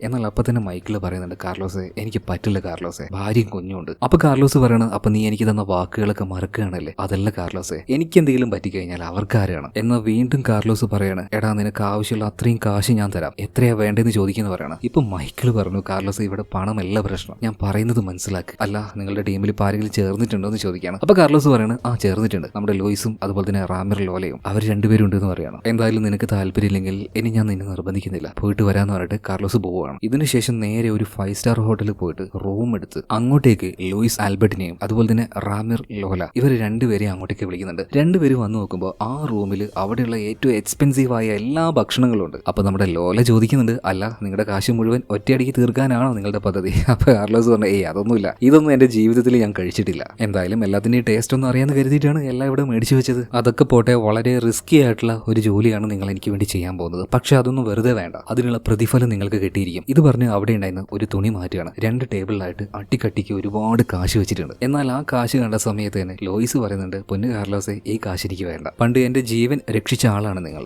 എന്തെങ്കിലും പ്രത്യുപകാരം എനിക്ക് ചെയ്യേണ്ടത്. എന്നാൽ നമ്മുടെ ലോലയാണെങ്കിൽ അവൾക്ക് ആവശ്യമുള്ള പണം അതിൽ നിന്ന് എടുക്കുകയാണ്. മാത്രമല്ല ഇവർക്ക് ആവശ്യമായിട്ടുള്ള എല്ലാത്തരം മോഡേൺ വെപ്പൺസും മേടിച്ച് ഒരു വെയർ ഹൗസിൽ ഇതെല്ലാം സെറ്റ് ചെയ്യാണ്. പിന്നീട് ഇവർ പ്ലാനുകൾ ഉണ്ടാക്കുന്നുണ്ട്. അതായത് ഈ ഹെക്ടർ ലൂണയെ കുറിച്ച് ആർമിയിലെ ഒരുപാട് ആൾക്കാർക്ക് ഇപ്പോഴും യാതൊരു അറിവുമില്ല. അവനെ കുറിച്ചുള്ള ഒരു ഇൻഫർമേഷനും പുറത്തേക്ക് വന്നിട്ടില്ല. അതായത് വളരെ സീക്രട്ട് ആയിട്ട് അതേ ക്യാമ്പിൽ തന്നെ സീക്രട്ട് ആയ ഒരു സ്ഥലത്ത് അവൻ ഒളിപ്പിച്ചിരിക്കുകയാണ്. അതായത് ആ ഒരു ക്യാമ്പിലെ എല്ലാ ഏരിയയും നന്നായിട്ട് അറിയുന്ന കാർലോസ് അതിന്റെ ആ ഒരു മാപ്പ് എടുത്ത് ഒരു ബേസ്മെന്റ് ഏരിയ കാണിച്ചിട്ട് പറയാണ്, മിക്കവാറും ഇവിടെ ആയിരിക്കും അവനെ ഒളിപ്പിച്ചിട്ടുണ്ടാവുക. അധികം വൈകാതെ നമ്മുടെ ക്യാമ്പിൽ ഒരു പരേഡ് നടക്കാൻ വേണ്ടി പോകണം. അപ്പൊ ആ പരേഡ് നടക്കുന്ന അന്ന് നമ്മൾ അങ്ങോട്ടേക്ക് കയറണം. ആ ബേസ്മെന്റിൽ നിന്ന് അവന് പൊക്കും വേണം. എന്നാൽ ലോല വളരെ മാന്യമായ ഒരു സംശയം ചോദിക്കുന്നുണ്ട്, കാർലോസെ, നിങ്ങൾ ഈ പറയുന്നത് പോലെയൊക്കെ സംഭവിക്കോ? അവൻ അവിടെ തന്നെ ഉണ്ടാവോ? സംശയങ്ങളൊക്കെ ശരിയാവോ? എന്നാൽ കാർലോസ് 100% പറയാണ് അവൻ അവിടെ ഉണ്ടാവും. അതുപോലെ തന്നെ ലോല, നമുക്ക് അതിന്റെ ഉള്ളിലേക്ക് കയറാൻ അവിടെയുള്ള ആരെങ്കിലും പണം കൊടുത്ത് നീ സെറ്റാക്കിയിട്ടുണ്ടോ എന്ന് ചോദിക്കുമ്പോൾ ലോല പറയണം, അതൊക്കെ ഞാൻ ശരിയാക്കിയിട്ടുണ്ട്. ഓക്കെ, ഇനി നമുക്ക് വേണ്ടത് നല്ലൊരു വണ്ടിയാണ്. അപ്പൊ നല്ലൊരു മിലിറ്ററി മോഡൽ വണ്ടി മേടിച്ചു കൊണ്ടുവരാനായിട്ട് ലൂയിസിന് അയക്കാണ് കേട്ടോ. അധികം വൈകാതെ അവനൊരു കാറുമായിട്ട് വരുന്നുണ്ട്. അപ്പൊ ആ കാർ കണ്ടപാട് തന്നെ കാർലോസ് പറയണം, ആഹാ, ഇതാണോ നീ കൊണ്ടുവന്നത്? എടാ, ഞാൻ പറഞ്ഞത് ഒരു മിലിറ്ററി ലെവലുള്ള ഒരു നല്ല പവറുള്ള ഒരു വണ്ടിയല്ലേ? എന്നാൽ ലൂയിസ് പറഞ്ഞു, എന്റെ കാർലോസെ, തൽക്കാലം നമുക്ക് ഇത് ഉപയോഗിക്കാം. ഇത് സാധാരണ വണ്ടിയൊന്നുമല്ല, റേഞ്ച് റോവർ ആണ്. ഇതെങ്കിലും ഇത്. എന്തായാലും പരേഡുള്ള ആ ഒരു ദിവസം ഈ ഒരു കാറുമായിട്ട് ഇവർ നേരെ ക്യാമ്പിലേക്ക് പോവാണ്. ലൂയിസ് ആണ് വണ്ടി ഓടിക്കുന്നത്. അവൻ ഇപ്പോഴും ആർമിയിലുള്ള ആളാണ്. സോ അവന്റെ ആ ഒരു കാർഡും കാര്യങ്ങളൊക്കെ ഉപയോഗിച്ചാണ് ഉള്ളിലേക്ക് കയറുന്നത്. മാത്രമല്ല കയറുന്ന സമയത്ത് തന്നെ അവിടുത്തെ ആ ഒരു കാവൽക്കാരിക്ക് ഒരു കെട്ട് പണം കൊടുക്കുന്നുണ്ട്. അതായത് സ്മൂത്ത് ആയിട്ട് കാര്യങ്ങൾ നടക്കാനാണ്. എന്തായാലും അവിടെ പരേഡ് നടക്കുന്നുണ്ട്. എല്ലാവരുടെയും ശ്രദ്ധ അങ്ങോട്ടേക്കാണ്. ഈ സമയത്ത് കറക്റ്റായിട്ട് യൂണിഫോമും കാര്യങ്ങളൊക്കെ ധരിച്ച നമ്മുടെ കാർലോസ്, അതുപോലെ തന്നെ ലോല, ഇവരെല്ലാവരും കൂടെ നേരെ ആ ഒരു ബേസ്മെന്റ് അറിയാലോ, അപ്പൊ അങ്ങോട്ടേക്ക് പോവാണ്. ബാക്കിയുള്ള ആരും ഇത് കണ്ടില്ല. എന്നാൽ അവിടെ ഉണ്ടായിരുന്ന ഒരു കേണൽ മാത്രം ഇത് കണ്ടു. എന്നാൽ അയാൾ അതത്ര കാര്യമാക്കി എടുത്തില്ല. ക്യാമ്പല്ലേ, പട്ടാളക്കാർ അങ്ങോട്ടും ഇങ്ങോട്ടും എല്ലാം പോകും. എന്നാൽ ലൂയിസ് കാറിൽ തന്നെ ഇരിക്കുകയാണ് കേട്ടോ. അതായത് ആ ഒരു ബേസ്മെന്റിലെ CCTVയും കാര്യങ്ങളൊക്കെ അവരിങ്ങനെ ഹാക്ക് ചെയ്തുകൊണ്ടിരിക്കുകയാണ്. ഈ സമയത്ത് തന്നെ കാർലോസും ലോലയും കൂടെ നേരെ ബേസ്മെന്റിലേക്ക് എത്തി. അവിടെ ഓൾറെഡി കാശ് കൊടുത്ത് ഒരു കാവൽക്കാരനെ ഇവർ സെറ്റാക്കി വെച്ചിട്ടുണ്ടായിരുന്നു. അതുകൊണ്ട് എളുപ്പത്തിൽ അവർക്കുള്ളിലേക്ക് കടക്കാൻ പറ്റിയ വേറെ പ്രശ്നമൊന്നും ഉണ്ടായിരുന്നില്ല. എന്തായാലും ബേസ്മെന്റിന്റെ വാതിലും ചവിട്ടി പൊളിച്ച് ഉള്ളിലേക്ക് കയറിയപ്പോൾ ഫുൾ 5 സ്റ്റാർ ലെവൽ സെറ്റപ്പ്. ഇവിടെയാണ് ഹെക്ടർ ലൂണ ഉള്ളത്. എന്താണോ കാർലോസ് വിചാരിച്ചത് അതുപോലെ തന്നെയാണ് ഇവിടുത്തെ കാര്യങ്ങൾ. എല്ലാവിധ സുഖ സൗകര്യങ്ങളോട് കൂടിയിട്ട് ഹെക്ടർ ഇവിടെ നന്നായിട്ട് തന്നെ ജീവിക്കുകയാണ്. കൂടാത്തതിന് അവൻ എല്ലാ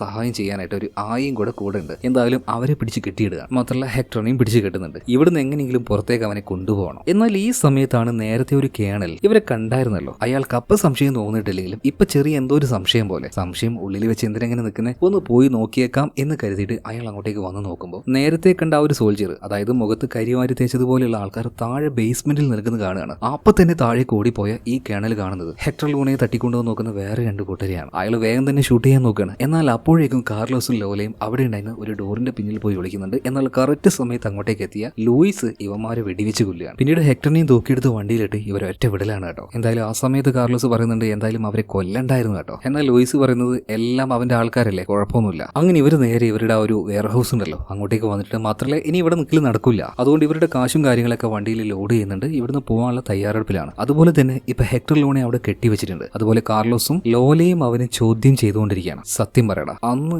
ഞങ്ങളുടെ അടുത്തേക്ക് രാത്രി വന്ന ആ കൊലയാളി, എന്റെ ഭാര്യയുടെ കഴുത്തറത്തവൻ, അവൻ ആരാണ്? അവനെ എനിക്ക് എന്റെ കയ്യിൽ കിട്ടണം. അതുപോലെ അവനെയും നിന്നെയും എല്ലാം നിയന്ത്രിക്കുന്ന നിങ്ങളുടെയൊക്കെ തലയുണ്ടല്ലോ, അതും ആരാണ്? മര്യാദക്ക് പറയടാന്ന് പറയണം. എന്നാൽ ഹെക്ടർ ഒന്നും പറയുന്നില്ല. അതുകൊണ്ട് തന്നെ കാർലോസിന്റെ ട്രീറ്റ്മെന്റ് തുടങ്ങാൻ ഒരു 2.5 ഇഞ്ച് നീളമുള്ള ഇരുമ്പിന്റെ ആണിയെടുത്ത് ആദ്യം ഇവന്റെ മുട്ടുംകാലിലേക്ക് അടിച്ചു കയറ്റാണ്. അലറി കരയുന്നുണ്ട്. വീണ്ടും ഒരെണ്ണം കൊടുക്കുകയാണ്. അപ്പോഴും അലറി കരയാണ്. എന്നാലും ഇവൻ സത്യം പറയുന്നില്ല. ഈ സമയത്ത് കാർലോസ് പറയാണ്, എടാ, ഈ മിലിറ്ററി ക്യാമ്പിലേക്ക് വന്ന് നിന്നെ അവിടുന്ന് തൂക്കിയെടുത്ത് പോണെങ്കിൽ നിന്റെ ഭാര്യയും കുഞ്ഞിനെയും കണ്ടുപിടിച്ച് അവരെ ഇങ്ങോട്ടേക്ക് കൊണ്ടുവന്ന് നിന്റെ മുന്നിലിട്ട് കൊല്ലാൻ എനിക്ക് പറ്റില്ല എന്ന് തോന്നുന്നുണ്ടോ? അപ്പൊ ചിരിച്ചുകൊണ്ട് തന്നെ ഹെക്ടർ പറയണ, കൊണ്ടുവാടാ, എന്നിട്ട് എന്റെ മുന്നിലിട്ട് കൊല്ലടാ. അതായത് ഭാര്യയുടെയും മകന്റെയും ജീവൻ പോയ ഒന്നും അവന് യാതൊരു കുഴപ്പമില്ല. അവൻ അങ്ങനെ ചിരിച്ചുകൊണ്ടിരിക്കുകയാണ്. എന്നാൽ പെട്ടെന്നാണ് ഒരു ബുള്ളറ്റ് വന്നിട്ട് ഇയാളുടെ കഴുത്തിലൂടെ കയറി താടിയിൽ വരെ പറിച്ചുകൊണ്ട് പോകുന്നത്. തലയുടെ പകുതിയും പോയി എന്ന് പറയാലോ, സ്പോട്ടിൽ അവൻ മരിച്ചുപോയി കേട്ടോ. അതായത് ഗണ്ണുമായിട്ട് ചില ആൾക്കാർ അങ്ങോട്ടേക്ക് ഇടിച്ചു കയറി വന്നിരിക്കുകയാണ്. അവരാണ് ഈ ഹെക്ടറിനെ ഷൂട്ട് ചെയ്തത്. പെട്ടെന്ന് തന്നെ ലോലയും കാർലോസും അതുപോലെ ലൂയിസും ഹൈഡ് ചെയ്യുന്നുണ്ട്. ഇവരും തിരിച്ചു വെടിവെക്കാൻ തുടങ്ങുകയാണ്. അവർ എണ്ണത്തിൽ കുറച്ച് കൂടുതൽ ആൾക്കാരുണ്ടായിരുന്നു. അതുകൊണ്ട് തന്നെ അവരോട് മുട്ടി നിൽക്കാൻ ഇപ്പൊ പറ്റില്ല. അതുകൊണ്ട് ഇവർ വേഗം തന്നെ ഇവരുടെ കാറിലേക്ക് കയറുന്നുണ്ട്. ജസ്റ്റ് എസ്കേപ്പ് എന്ന് പറയാം. എന്നാൽ ആ സമയത്ത് കാർലോസ് അവന്റെ ഭാര്യയെ കൊന്ന ആ ഒരു കൊലയാളിയെ നേരിട്ട് അവിടുന്ന് കണ്ടു. എന്നാൽ ഇപ്പൊ ഒന്നും ചെയ്യാൻ പറ്റില്ല. അതുകൊണ്ട് തന്നെ വേഗം ഇവിടുന്ന് പോകണം. പോകുന്ന വഴിയിൽ ലോല ഒരു കാര്യം പറയുന്നുണ്ട്, കാർലോസ് എനിക്കൊരു കാര്യം ഉറപ്പാ, ഒന്നില്ലെങ്കിൽ ഇപ്പൊ വന്നവന്മാര് പട്ടാളക്കാരാണ്, അല്ലെങ്കിൽ ഒരു സമയത്ത് പട്ടാളത്തിൽ ഉണ്ടായിരുന്നവരായിരുന്നു. ലൂയിസും അതിന് ശരിവെക്കുകയാണ്. എന്തായാലും ഇവരുടെ ആ ഒരു കാറുമായിട്ട് ഇവർ പോകുന്ന സമയത്ത് ഇവരുടെ പിന്നാലെ തന്നെ ആ ഒരു കൊലയാളി വരികയാണ്, അതും ഒരു മിലിറ്ററി ട്രക്കിൽ. അതായത് ലോല പറഞ്ഞത് സത്യം തന്നെയാണ്, ഒന്നില്ലെങ്കിൽ അവൻ പട്ടാളത്തിലായിരുന്നു, അല്ലെങ്കിൽ ഇപ്പൊ പട്ടാളത്തിലുണ്ട്. അവന്റെ ആ ഒരു വണ്ടിക്ക് നേരെ ഷൂട്ട് ചെയ്യുന്നുണ്ടെങ്കിലും ഒരു പോറൽ പോലും വണ്ടി കേൾക്കുന്നില്ല. മിലിറ്ററി പ്രൂഫ് ആയിട്ടുള്ള ഗ്ലാസും കാര്യങ്ങളൊക്കെ ഉണ്ടായിരുന്നു. എന്നാൽ വളരെ വേഗത്തിൽ വന്ന ഈ കില്ലർ ഇവരുടെ കാറിന്റെ മേലെ ചെറിയൊരു ബോംബ് വെക്കുന്നുണ്ട്. അതിൽ അത് പൊട്ടി ഒരു ഡോർ വരെ അടന്നു പോകുന്നുണ്ട്. മാത്രമല്ല കാറിന്റെ കൺട്രോളും പോവാണ്. എന്തായാലും ആ മിലിറ്ററി ട്രക്കിന്റെ കൂടെ റേസ് ചെയ്ത് ജയിക്കാൻ പറ്റില്ല. അതുകൊണ്ട് തന്നെ അവിടെ ഉണ്ടായിരുന്ന ഒരു സ്ട്രീറ്റിലേക്ക് ആ വണ്ടി കാർലോസ് കൊണ്ടുപോകണം. മാത്രമല്ല കാർലോസ് ലൂയിസിനോട് ഒരു കാര്യം പറയുന്നുണ്ട്, നമ്മുടെ വണ്ടിയുടെ ബേക്കിൽ കുറച്ച് പണമില്ലേ, ഡിക്കി തുറന്ന് കുറച്ച് പണം പിറകിലേക്ക് പറത്തി വിടുന്ന് പറയാണ്. ലൂയിസ് അതുപോലെ തന്നെ ചെയ്യുന്നുണ്ട്. ആ സ്ട്രീറ്റിലേക്ക് ഇതുപോലെ കുറെ കാശ് വന്ന് വീണപ്പോൾ അവിടെ ഉണ്ടായിരുന്ന ആൾക്കാർ ഓട്ടി വന്ന് ആ കാശ് പെറുക്കാൻ തുടങ്ങുകയാണ്. എന്തായാലും ആൾക്കാർ ഇങ്ങനെ കൂടി നിൽക്കുമ്പോൾ കില്ലർ ഇവിടുന്ന് തിരിച്ചു പോയിക്കോളും, അല്ലെങ്കിൽ അവരെല്ലാം മാറിയതിനു ശേഷം പതുക്കെ വരാൻ പറ്റുള്ളൂ എന്നൊക്കെയാണ് കാർലോസ് വിചാരിച്ചത്. എന്നാൽ ഒരു തരി മനസാക്ഷിയില്ലാത്ത ആ കില്ലർ അവിടെ പണം വാരിക്കൊണ്ടിരിക്കുന്ന മനുഷ്യരുടെ ദേഹത്തൂടെ വണ്ടി അങ്ങോട്ട് കയറ്റുകയാണ്. ചില ആളുകളൊക്കെ അവന്റെ ആ ഒരു മിലിറ്ററി ട്രക്കിന്റെ അടിയിൽപ്പെട്ട് ചതഞ്ഞരഞ്ഞു പോകുന്നുണ്ട്. മാത്രമല്ല ഇവരുടെ പിന്നാലെ ഭയങ്കര വേഗത്തിൽ വരികയാണ്. എന്നാൽ അതിനിടയിൽ ഇവരുടെ രണ്ടുപേർക്ക് ഇടയിലൂടെ ഒരു ബസ് പോകുന്നുണ്ട്. അത് വലിയൊരു ഉപകാരമായി. ആ സമയത്ത് ആ കില്ലറെ ഡൈവേർട്ട് ചെയ്ത് മറ്റൊരു വഴിയിലേക്ക് ഇവർക്ക് കയറാൻ പറ്റി. മാത്രമല്ല ഒരു സെക്കൻഡ് ഓപ്ഷൻ ആയിട്ട് ഒരു വില്ല ഇവർ നേരത്തെ നോക്കി വെച്ചായിരുന്നു, അങ്ങോട്ടേക്ക് ഇവർ പോവാണ്. എന്തായാലും അവിടെ എത്തിയപ്പോൾ കാർലോസിന് ഒരു കാര്യം മനസ്സിലായി, കാര്യങ്ങൾ അത്ര സിമ്പിൾ അല്ല. മാത്രമല്ല ലൂയിസിനും അതുപോലെ ലോലയ്ക്കും ലീവിന് അധിക നാളില്ല, 2-3 ദിവസം മാത്രമേ ഉള്ളൂ. അപ്പൊ കാര്യങ്ങൾ ഒന്നുകൂടെ വ്യക്തമായിട്ട് പ്ലാൻ ചെയ്യണം. അങ്ങനെ പിറ്റേ ദിവസം രാവിലെയായി മറ്റൊരു സ്ഥലത്തേക്ക് കാർലോസ് പോവാണ്. മാത്രമല്ല അങ്ങോട്ടേക്ക് നമ്മുടെ മൈക്കിൾ ഡയസ് ഉണ്ടല്ലോ അവനെ വിളിച്ചു വരുത്തുകയാണ്. അങ്ങനെ മൈക്കിൾ വന്നു. മൈക്കിൾ വന്നപാട് തന്നെ കാർലോസ് അവനോട് ആ കാര്യം പറയാണ്, അതായത് ഹെക്ടർ ലോണ മരിച്ചു എന്ന്. അപ്പൊ തന്നെ മൈക്കിൾ പറഞ്ഞു, അറിഞ്ഞു, ഞാൻ അറിഞ്ഞു, നിങ്ങൾ തന്നെ ആയിരിക്കുമല്ലേ കാർലോസെ അവനെ തട്ടിയത്? മൈക്കിളെ, ഞാനല്ല അവനെ തട്ടിയത്, എന്റെ ഭാര്യ അന്ന് കൊന്നുകളഞ്ഞ ആ കൊലയാളിയില്ലേ, അവൻ തന്നെയാണ് ഈ ഹെക്ടർ ലൂണയും കൊന്നുകളഞ്ഞത്. എന്നാൽ മൈക്കിൾ പറയാണ്, എന്റെ പൊന്നു കാർലോസെ, ഇതൊന്നും ആരും വിശ്വസിക്കാൻ പോകുന്നില്ല. ക്യാമ്പിലേക്ക് വന്ന് ഹെക്ടറിനെ തട്ടിക്കൊണ്ടുപോയത് നിങ്ങളല്ലേ, നിങ്ങൾ തന്നെയാണ് അവനെ കൊന്നതെന്നാണ് എല്ലാവരും വിചാരിക്കുന്നത്. എന്നാൽ കാർലോസ് പറയാണ്, ഇനിയിപ്പോൾ ആരെന്ത് വിചാരിച്ചാലും എനിക്കൊരു കുഴപ്പമില്ല, പക്ഷെ എനിക്ക് വേണ്ടി നീ ഒരേ ഒരു ഉപകാരം ചെയ്തു തരണം. എനിക്ക് ചില സംശയങ്ങളുണ്ട്. ഈ ഹാർബർ ഏരിയ ഉണ്ടല്ലോ, ആ ഭാഗത്ത് വർക്ക് ചെയ്യുന്ന മിലിറ്ററി ഉദ്യോഗസ്ഥര് അവരുടെ ചില ഡീറ്റെയിൽസ് ഡാറ്റാബേസ് പോയിട്ട് നീ ഒന്ന് പരിശോധിക്കണം എന്ന് പറയണം. ഒരുത്തിന്റെ രേഖാചിത്രം ഞാൻ തരാം, സോ അവന്റെ എന്തെങ്കിലും ഡീറ്റെയിൽ ആ ഒരു മിലിറ്ററി ഡാറ്റാബേസിൽ നിന്ന് നിനക്ക് കിട്ടുമെന്ന് നോക്കുന്നു പറയണം. എന്തായാലും വലിയ താല്പര്യമൊന്നുമില്ലാതെ കാർലോസ് പറഞ്ഞ ആ ഒരു കാര്യം മൈക്കിൾ ചെയ്യാന്ന് സമ്മതിക്കുകയാണ്. നേരെ ഡാറ്റാബേസിലേക്ക് പോയി ഇതുപോലെ തന്നെ കുറേയധികം പട്ടാളക്കാരെ കുറിച്ച് സെർച്ച് ചെയ്യുന്നുണ്ട്, പ്രധാനമായിട്ടും ഹാർബർ ഏരിയയിൽ ജോലി ചെയ്തവരെ. അങ്ങനെ നോക്കുമ്പോൾ ഒരുതന്റെ ഡീറ്റെയിൽ കിട്ടി. അവന്റെ ചിത്രം കാർലോസ് നേരത്തെ വരച്ചു കൊടുത്തിട്ടുണ്ടായിരുന്നു. എന്തായാലും അത് വെച്ച് അവസാനം ഇപ്പൊ മൈക്കിൾ അവനെ കണ്ടുപിടിക്കുകയാണ്. എന്നാൽ നിലവിൽ അവനിപ്പോ ആർമിയിലില്ല, അവന് പുറത്താക്കിയിട്ടുണ്ട്. ഇവന്റെ ഒരു ഹിസ്റ്ററി നോക്കുന്ന സമയത്ത് ആള് ഭയങ്കര ബ്രൂട്ടലാണ്. സ്വന്തം കൂടെയുള്ള പട്ടാളക്കാരെ തന്നെ കൊന്നതിന്റെ പേരിൽ പുറത്തായ ആളാണ്. അതുപോലെ തന്നെ ഗവൺമെന്റ് അന്വേഷിച്ചുകൊണ്ടിരിക്കുന്ന ഒരു കൊലയാളി കൂടിയാണ് ആ കില്ലർ. ഒരു പഴയ പട്ടാളക്കാരൻ, എന്തും ചെയ്യാൻ മടിയില്ലാത്ത ബ്രൂട്ടലായ ഒരു കൊലയാളിയാണ് അവനിപ്പോ. എന്തായാലും വളരെ ഡീറ്റെയിൽ ആയിട്ട് തന്നെ നമ്മുടെ മൈക്കിൾ ഡയസ് ചില കാര്യങ്ങൾ പരിശോധിച്ചപ്പോൾ ഒരു പഴയ അഡ്രസ്സ് ചില സംശയങ്ങൾ തോന്നിയത് കൊണ്ട് തന്നെ ആ അഡ്രസ്സ് ഇപ്പൊ കാർലോസിന് അയച്ചു കൊടുക്കുകയാണ്. എങ്ങാനും ആ അഡ്രസ്സിൽ ആ ഒരു കില്ലർ ഉണ്ടെങ്കിലോ. പണി കഴിഞ്ഞതിന് ശേഷം മൈക്കിൾ ഇപ്പോൾ ആ ഒരു ഡാറ്റാബേസിൽ നിന്ന് പുറത്തേക്ക് ഇറങ്ങിയപ്പോൾ കേണൽ ഗബ്രിയേല റേഞ്ചിൽ അങ്ങോട്ടേക്ക് വരികയാണ്. എന്നിട്ട് പറയാണ്, മൈക്കിളെ, എനിക്ക് നന്നായിട്ട് അറിയാം നീ ഇപ്പോഴും ആ ഒരു കാർലോസിനെ ഹെൽപ്പ് ചെയ്യുന്നുണ്ടെന്ന്. ഓക്കെ, നിന്റെ സുഹൃത്തിന് വേണ്ടിയാണ് നീ ഇതൊക്കെ ചെയ്യുന്നത്, പക്ഷേ നിങ്ങളുടെ കാര്യങ്ങൾ കുറച്ച് അതിര് വിടുന്നുണ്ട്. ഇവിടെ എന്തൊക്കെയാണ് നിങ്ങൾ ചെയ്യുന്നത്? ഒരു ഫോഴ്സുമായിട്ട് മിലിറ്ററി ക്യാമ്പിലേക്ക് വന്നിട്ട് ഇവിടെയുള്ള ഒരു തടവ് പുള്ളിയെ പിടിച്ച് കൊണ്ടുവന്നൊക്കെ പറഞ്ഞാൽ അത് വലിയൊരു ക്രൈം അല്ലേ? നിന്റെ ഭാവി അത് ബാധിക്കും, നിന്റെ കരിയറിനെ അത് ബാധിക്കും. ചിലപ്പോൾ ജോലി നഷ്ടപ്പെടും, അതുപോലെ തന്നെ ചിലപ്പോൾ അറസ്റ്റിലായേക്കും. അതുകൊണ്ട് നോക്കിയും കണ്ടൊക്കെ കളിച്ചോ എന്ന് പറയാണ്. ഇപ്പം മൈക്കിള് കേണൽ ഗബ്രിയേലിനോട് പറയാണ്, മാഡം, ഇതല്ലാതെ എനിക്ക് വേറെ നിവൃത്തിയില്ല. അവർ രണ്ടുപേരും അവിടെ ഇരുന്ന് സംസാരിക്കുകയാണ്. എന്നാൽ ബാക്കിയുള്ള കുറേയധികം പട്ടാളക്കാരും ഉദ്യോഗസ്ഥരും എല്ലാവരും അവിടെ ഉണ്ട്. എല്ലാവരും ഈ ഒരു മൈക്കിളിനെ തന്നെ നോക്കുകയാണ്. അപ്പൊ കേണൽ ഗബ്രിയേൽ പറയുന്നുണ്ട്, എല്ലാവർക്കും നിന്നെ നല്ല സംശയമുണ്ട്, അതുകൊണ്ട് നീ ഒന്ന് സൂക്ഷിച്ചോന്ന് പറയാണ്. ഇതിനുശേഷം കാർലോസിനെ കാണിക്കുകയാണ്. കാർലോസിന്റെ അടുത്തേക്ക് ലൂയിസ് വന്നിട്ട് പറയാണ്, കാർലോസെ, എനിക്കിനി ക്യാമ്പിലേക്ക് തിരിച്ചു പോയിട്ടില്ലെങ്കിൽ പ്രശ്നമാണ്, ലീവ് കഴിഞ്ഞു. അപ്പൊ കാർലോസ് ചോദിക്കുകയാണ്, നീയും എന്നെ വിട്ടു പോവാണോ? എന്നാൽ ലൂയിസ് പറയണം, ഒരു കാരണവശാലും അങ്ങനെ ഉണ്ടാവില്ല. എനിക്ക് എന്റെ ജോലിയേക്കാൾ വലുത് നിങ്ങളോടുള്ള വിശ്വാസമാണ്. ഞാൻ മരിച്ചിട്ടില്ലെങ്കിൽ നിങ്ങൾക്ക് ആവശ്യമുള്ള സ്ഥലത്ത് ഞാൻ അവിടെ എത്തിയിരിക്കുന്നു പറയണം. അങ്ങനെ ഇപ്പൊ ലൂയിസ് അവിടെ നിന്ന് പോകുന്നുണ്ട്. കാർലോസും മറ്റൊരു സ്ഥലത്തേക്ക് പോവാണ്. അതായത് ഈ മൈക്കിൾ അയച്ചു കൊടുത്ത ആ ഒരു അഡ്രസ് ഉണ്ടല്ലോ, അങ്ങോട്ടേക്കാണ്. എന്തായാലും ആ അഡ്രസ്സിലേക്ക് കാർലോസ് എത്തിയിട്ടുണ്ട്. വിചാരിച്ചതുപോലെ തന്നെ അവിടെ ആ ഒരു കില്ലറൊന്നുമില്ല. എന്നാൽ അവൻ അവിടെ ഇട്ടിട്ട് പോയ ചില വിവരങ്ങൾ കാർലോസിന് കിട്ടി. കാർലോസിന്റെ ഒരുപാട് ഡാറ്റാസ്, അവന്റെ ഭാര്യയുടെ വിവരങ്ങൾ, ഇതെല്ലാം ആ റൂമിലുണ്ടായിരുന്നു. അതുപോലെ തന്നെ മൈക്കിൾ ഡയാസും അവന്റെ ഭാര്യയായിട്ടുള്ള എഡിത്ത് ഡയാസും ഇവരുടെ ഡീറ്റെയിലും ആ റൂമിലുണ്ട്. അതായത് ആ ഒരു കില്ലർ ഇനി അടുത്തതായിട്ട് ഇനി ടാർഗറ്റ് ചെയ്യാൻ പോകുന്നത് ഈ മൈക്കിളിനെ ആയിരിക്കണം. പിന്നീട് അവിടുന്ന് കിട്ടിയ വിവരങ്ങൾ ആയുധങ്ങളുമായിട്ട് കാർലോസ് തിരിച്ച് അവരുടെ സങ്കേതത്തിലേക്ക് വരുന്നുണ്ട്. അവിടെയാണെങ്കിൽ നമ്മുടെ ലോല നന്നായിട്ട് തന്നെ ഫൈറ്റ് പ്രാക്ടീസ് ചെയ്തുകൊണ്ടിരിക്കുകയാണ്. അപ്പൊ കാർലോസിനെ കണ്ടപാട് തന്നെ അവൾ ചോദിക്കുന്നുണ്ട്, കാർലോസ് എന്തെങ്കിലും വിവരം കിട്ടിയോ? ഇപ്പൊ കാർലോസ് പറയാണ്, ഞാൻ വിചാരിച്ചതുപോലെ തന്നെ അവൻ അവിടെ ഉണ്ടായിരുന്നില്ല, പക്ഷേ ചില വിവരങ്ങൾ കിട്ടിയിട്ടുണ്ട്. ഇനി അവന്റെ അടുത്ത ടാർഗറ്റ് മൈക്കിളും അവന്റെ ഫാമിലിയാണെന്നാണ് എനിക്ക് തോന്നുന്നത്. എത്രയും വേഗം അവനോട് ഈ ഒരു കാര്യം വിളിച്ചു പറയണം. പെട്ടെന്ന് തന്നെ കാർലോസ് മൈക്കിളിനെ വിളിക്കുകയാണ്. മൈക്കിൾ, നിനക്ക് കുഴപ്പമൊന്നുമില്ലല്ലോ, ഫാമിലി ഓക്കെ അല്ലേ? മൈക്കിൾ പറയണം, അതെന്താ അങ്ങനെ ചോദിച്ചത്? ഞങ്ങൾക്കൊരു കുഴപ്പമില്ല എന്ന് പറയണം. ഓക്കെ, എന്തായാലും കാർലോസെ, ഞാൻ നിങ്ങൾ അങ്ങോട്ടേക്ക് വിളിക്കാൻ നിൽക്കായിരുന്നു. നമ്മൾ സ്ഥിരം കാണുന്ന ആ സ്ഥലം ഉണ്ടല്ലോ, അങ്ങോട്ടേക്ക് നിങ്ങളൊന്ന് വരണം. ചില കാര്യങ്ങൾ എനിക്ക് നിങ്ങളോട് സംസാരിക്കാനുണ്ട് എന്ന് പറയണം. അതൊരു സ്റ്റീം ബാത്തിങ് ഏരിയ ആണ് കേട്ടോ. അവിടെ വെച്ചാണ് രഹസ്യമായിട്ട് കാർലോസും അതുപോലെ തന്നെ മൈക്കിൾ ഡയസും മീറ്റ് ചെയ്യാറുണ്ടായിരുന്നത്. എന്തായാലും ആ സ്ഥലത്തേക്ക് ഇപ്പൊ ലോലയും കാർലോസും വരികയാണ്. ലോല വണ്ടിയിൽ തന്നെ ഇരിക്കുകയാണ്, കാർലോസ് ഉള്ളിലേക്ക് പോകണം. ഉള്ളിലേക്ക് വരണമെന്ന് ലോല ചോദിക്കുന്നുണ്ടെങ്കിലും വേണ്ട, ഞാൻ ഒറ്റയ്ക്ക് പോയിക്കോളാന്ന് പറയണം. അങ്ങനെ കാർലോസ് നേരെ ഉള്ളിലേക്ക് പോകുന്നുണ്ട്. എന്നാൽ അവൻ ഇങ്ങോട്ടേക്ക് വിളിച്ചു വരുത്തിയ മൈക്കിൾ അവനെ ചതിച്ചു. അതൊരു ട്രാപ്പ് ആയിരുന്നു, കാർലോസിന് പിടിക്കാനുള്ള ഒരു ട്രാപ്പ്. കാർലോസിന് പിടിക്കാനായിട്ട് കുറച്ച് മിലിറ്ററിക്കാരും അതുപോലെ തന്നെ കൂടെ ഈ മൈക്കിളും കൂടെ അങ്ങോട്ടേക്ക് പോയിക്കൊണ്ടിരിക്കുകയാണ്. ഇതേ നേരം തന്നെ പട്ടാള ക്യാമ്പിൽ നിന്നും ആരും കാണാതെ ലൂയിസ് പുറത്തേക്ക് പോകണം. എന്നാൽ അവിടെ ഉണ്ടായിരുന്ന ചില സോൾജേഴ്സ് വന്നിട്ട് പറയാണ്, ലൂയിസെ, നീ പുറത്തേക്ക് പോകരുത്, പോകുന്നതിന് മുന്നേ മേഡത്തിനെ കണ്ടിട്ട് പോയാൽ മതി എന്ന് പറയണം. എന്നാൽ ആദ്യമൊന്നും ലൂയിസ് സമ്മതിച്ചില്ല. പിന്നീട് ലൂയിസിനെ ഇവരെല്ലാവരും മുകളിലേക്ക് കൊണ്ടുപോകുന്നുണ്ട്. അവിടെ ഇപ്പോൾ കേണൽ ഗബ്രിയേൽ ഉണ്ടായിരുന്നു. ഇപ്പൊ ഗബ്രിയേല ലൂയിസിനോട് ഒരു കാര്യം ചോദിക്കുന്നത്, ലൂയിസെ, നിനക്കറിയാമെങ്കിൽ പറ, ആ കാർലോസ് അവൻ എവിടെയാണ്, അവൻ ആരൊക്കെയാ സഹായിക്കുന്നത്? എന്നാൽ ലൂയിസ് ഒന്നും അറിയാത്തതുപോലെ, മേഡം എനിക്കൊന്നും അറിയില്ല എന്ന് പറയണം. ഈ സമയത്ത് കേണൽ ഗബ്രിയേൽ പറയുന്നുണ്ട്, എടാ ലൂയിസെ, നിനക്കെല്ലാം അറിയാമെന്ന് എനിക്ക് നന്നായിട്ട് അറിയാം. ഇപ്പൊ സത്യങ്ങൾ നീ എന്നോട് പറഞ്ഞില്ലെങ്കിൽ നീ ഇഷ്ടപ്പെടുന്ന നിന്റെ ഫ്രണ്ട് ആയിട്ടുള്ള കാർലോസിനെ നിനക്ക് ഒരിക്കലും രക്ഷപ്പെടുത്താൻ പറ്റില്ല. അവൻ വലിയൊരു ട്രാപ്പിലേക്കാണ് പോകുന്നത്. ഇവിടെ ആരോ കളിക്കുന്നുണ്ട്. ക്യാമ്പിൽ വന്ന് ഹെക്ടർലോനെ അവൻ തട്ടിക്കൊണ്ടുപോയി, പക്ഷേ അവനെ മറ്റാരോ കൊന്നിരിക്കുകയാണ്. ഇവിടെ തന്നെ ഒരു കാര്യം വ്യക്തമല്ലേ, ആരോ നന്നായിട്ട് ഇവിടുന്ന് കളിക്കുന്നുണ്ട്. സോ അതാരാണെന്ന് അറിയണമെങ്കിൽ കാർലോസിനെ ഇവിടെ എത്തിക്കണം, നമ്മൾ ഒരുമിച്ച് നിൽക്കണം, എന്നാലേ അയാളെ നമുക്ക് പിടിക്കാൻ പറ്റുള്ളൂ, നമ്മുടെ ഇടയിൽ ആ ഒരു കറുപ്പാടിനെ. എന്നാൽ ലൂയിസ് പറയണം, മാഡം, ഇനി എന്തൊക്കെ പറഞ്ഞാലും ശരി, എന്നെ കൊന്നാലും ശരി, എന്റെ സുഹൃത്ത് കാർലോസിനെ ഞാൻ ഒറ്റ കൊടുക്കില്ല. ഇനിയിപ്പോ എന്തൊക്കെ തന്നെ ആയാലും ശരി, നിങ്ങളുടെ ഭാഗത്ത് ശരിയുണ്ടെങ്കിലും ശരി. ഇപ്പൊ അവനെ തന്നെ കേണൽ ഗബ്രിയേൽ നോക്കി നിൽക്കുകയാണ്. ഓഹോ, അപ്പൊ നീ ഒന്നും പറയില്ല അല്ലേ, മരിച്ചാലും നീ പറയില്ല അല്ലേ, എന്നാ പിന്നെ പോയി ചാവടാന്ന് പറഞ്ഞിട്ട് ഫയലിന്റെ ഉള്ളിൽ ഒളിപ്പിച്ചു വെച്ച ഷാർപ്പായിട്ടുള്ള ഒരു കമ്പി എടുത്ത് അവന്റെ കഴുത്തിനിട്ട് ഒരൊറ്റ കുത്തു കൊടുക്കുകയാണ് ഈ കേണൽ ഗബ്രിയേല. എന്നിട്ട് വല്ലാത്തൊരു കൊലച്ചിരിയും. അതായത് ശരിക്കുള്ള വില്ലെത്തി മറ്റാരുമല്ല, കേണൽ ഗബ്രിയേല റേഞ്ചൽ. ഇവര് തന്നെയാണ് ഹെക്ടർ ലോനയ്ക്ക് എല്ലാ ഹെൽപ്പും ചെയ്തു കൊടുത്തിരുന്നത്. ഇവിടെയുള്ള എല്ലാ ഇല്ലീഗൽ ആക്ടിവിറ്റി ഇതിന്റെ ഹെഡ് തന്നെയാണ് ഈ കേണൽ ഗബ്രിയേല. ഇതേ നേരം തന്നെ വണ്ടിയിലിരിക്കുന്ന ലോലയുടെ അടുത്തേക്ക് ആ ഒരു കില്ലർ വരുന്നുണ്ട്. ഗ്ലാസിന്റെ ചില്ല് ഇടിച്ച് പൊട്ടിച്ച് അവളെ വലിച്ച് പുറത്തേക്ക് ഇടുകയാണ് ആ ഒരു കില്ലർ. അവളുടെ കാര്യത്തിൽ എന്തായാലും ഒരു തീരുമാനമായിട്ടുണ്ടാവും. എന്നാൽ ഇതേ സമയം തന്നെ കാർലോസ് അവിടെ നിന്നും പുറത്തേക്ക് ഇറങ്ങാൻ നോക്കുമ്പോൾ പ്രധാന വാതിൽ ക്ലോസ് ചെയ്തിട്ടുണ്ട്. മാത്രമല്ല ഇതിന്റെ ഉള്ളിലേക്ക് എന്തോ ഒരു പുക അടിച്ചു കയറ്റുന്നുണ്ട്. മിക്കവാറും അത് ശ്വസിച്ചാൽ മയങ്ങി വീഴും. ഒരിക്കലും അങ്ങനെ സംഭവിക്കരുത്. കാർലോസ് വേഗം തന്നെ അവിടെ ഓടുകയാണ്. അവിടെ ഒരു ജനലുണ്ടായിരുന്നു. ഒരു കമ്പി വെച്ച് അത് അടിച്ച് പൊളിച്ച് അതിനുള്ളിലൂടെ കാർലോസ് പുറത്തേക്ക് ഇറങ്ങുന്നുണ്ട്. ഇതേ സമയം തന്നെ നമ്മുടെ ലോലയാണെങ്കിൽ ആ കില്ലറിനെ പൊറാട്ടടിയെന്ന് അടിച്ചുകൊണ്ടിരിക്കുകയാണ്. കാർലോസ് അവളെ കൂടെ കൂട്ടിയത് വെറുതെയാണെന്ന് കരുതിയോ? ഇതാ കണ്ടോ, ഇത് തന്നെയാണ് അവളുടെ സ്കില്ല്. നന്നായിട്ട് ഫൈറ്റ് ചെയ്യും. ആ കില്ലർ നല്ല ഹൈറ്റും വെയിറ്റും ആരോഗ്യമുണ്ട്. അവനെയാണ് പൊറാട്ട അടിക്കുന്നത് പോലെ ലോല എടുത്ത് അടിക്കുന്നത്.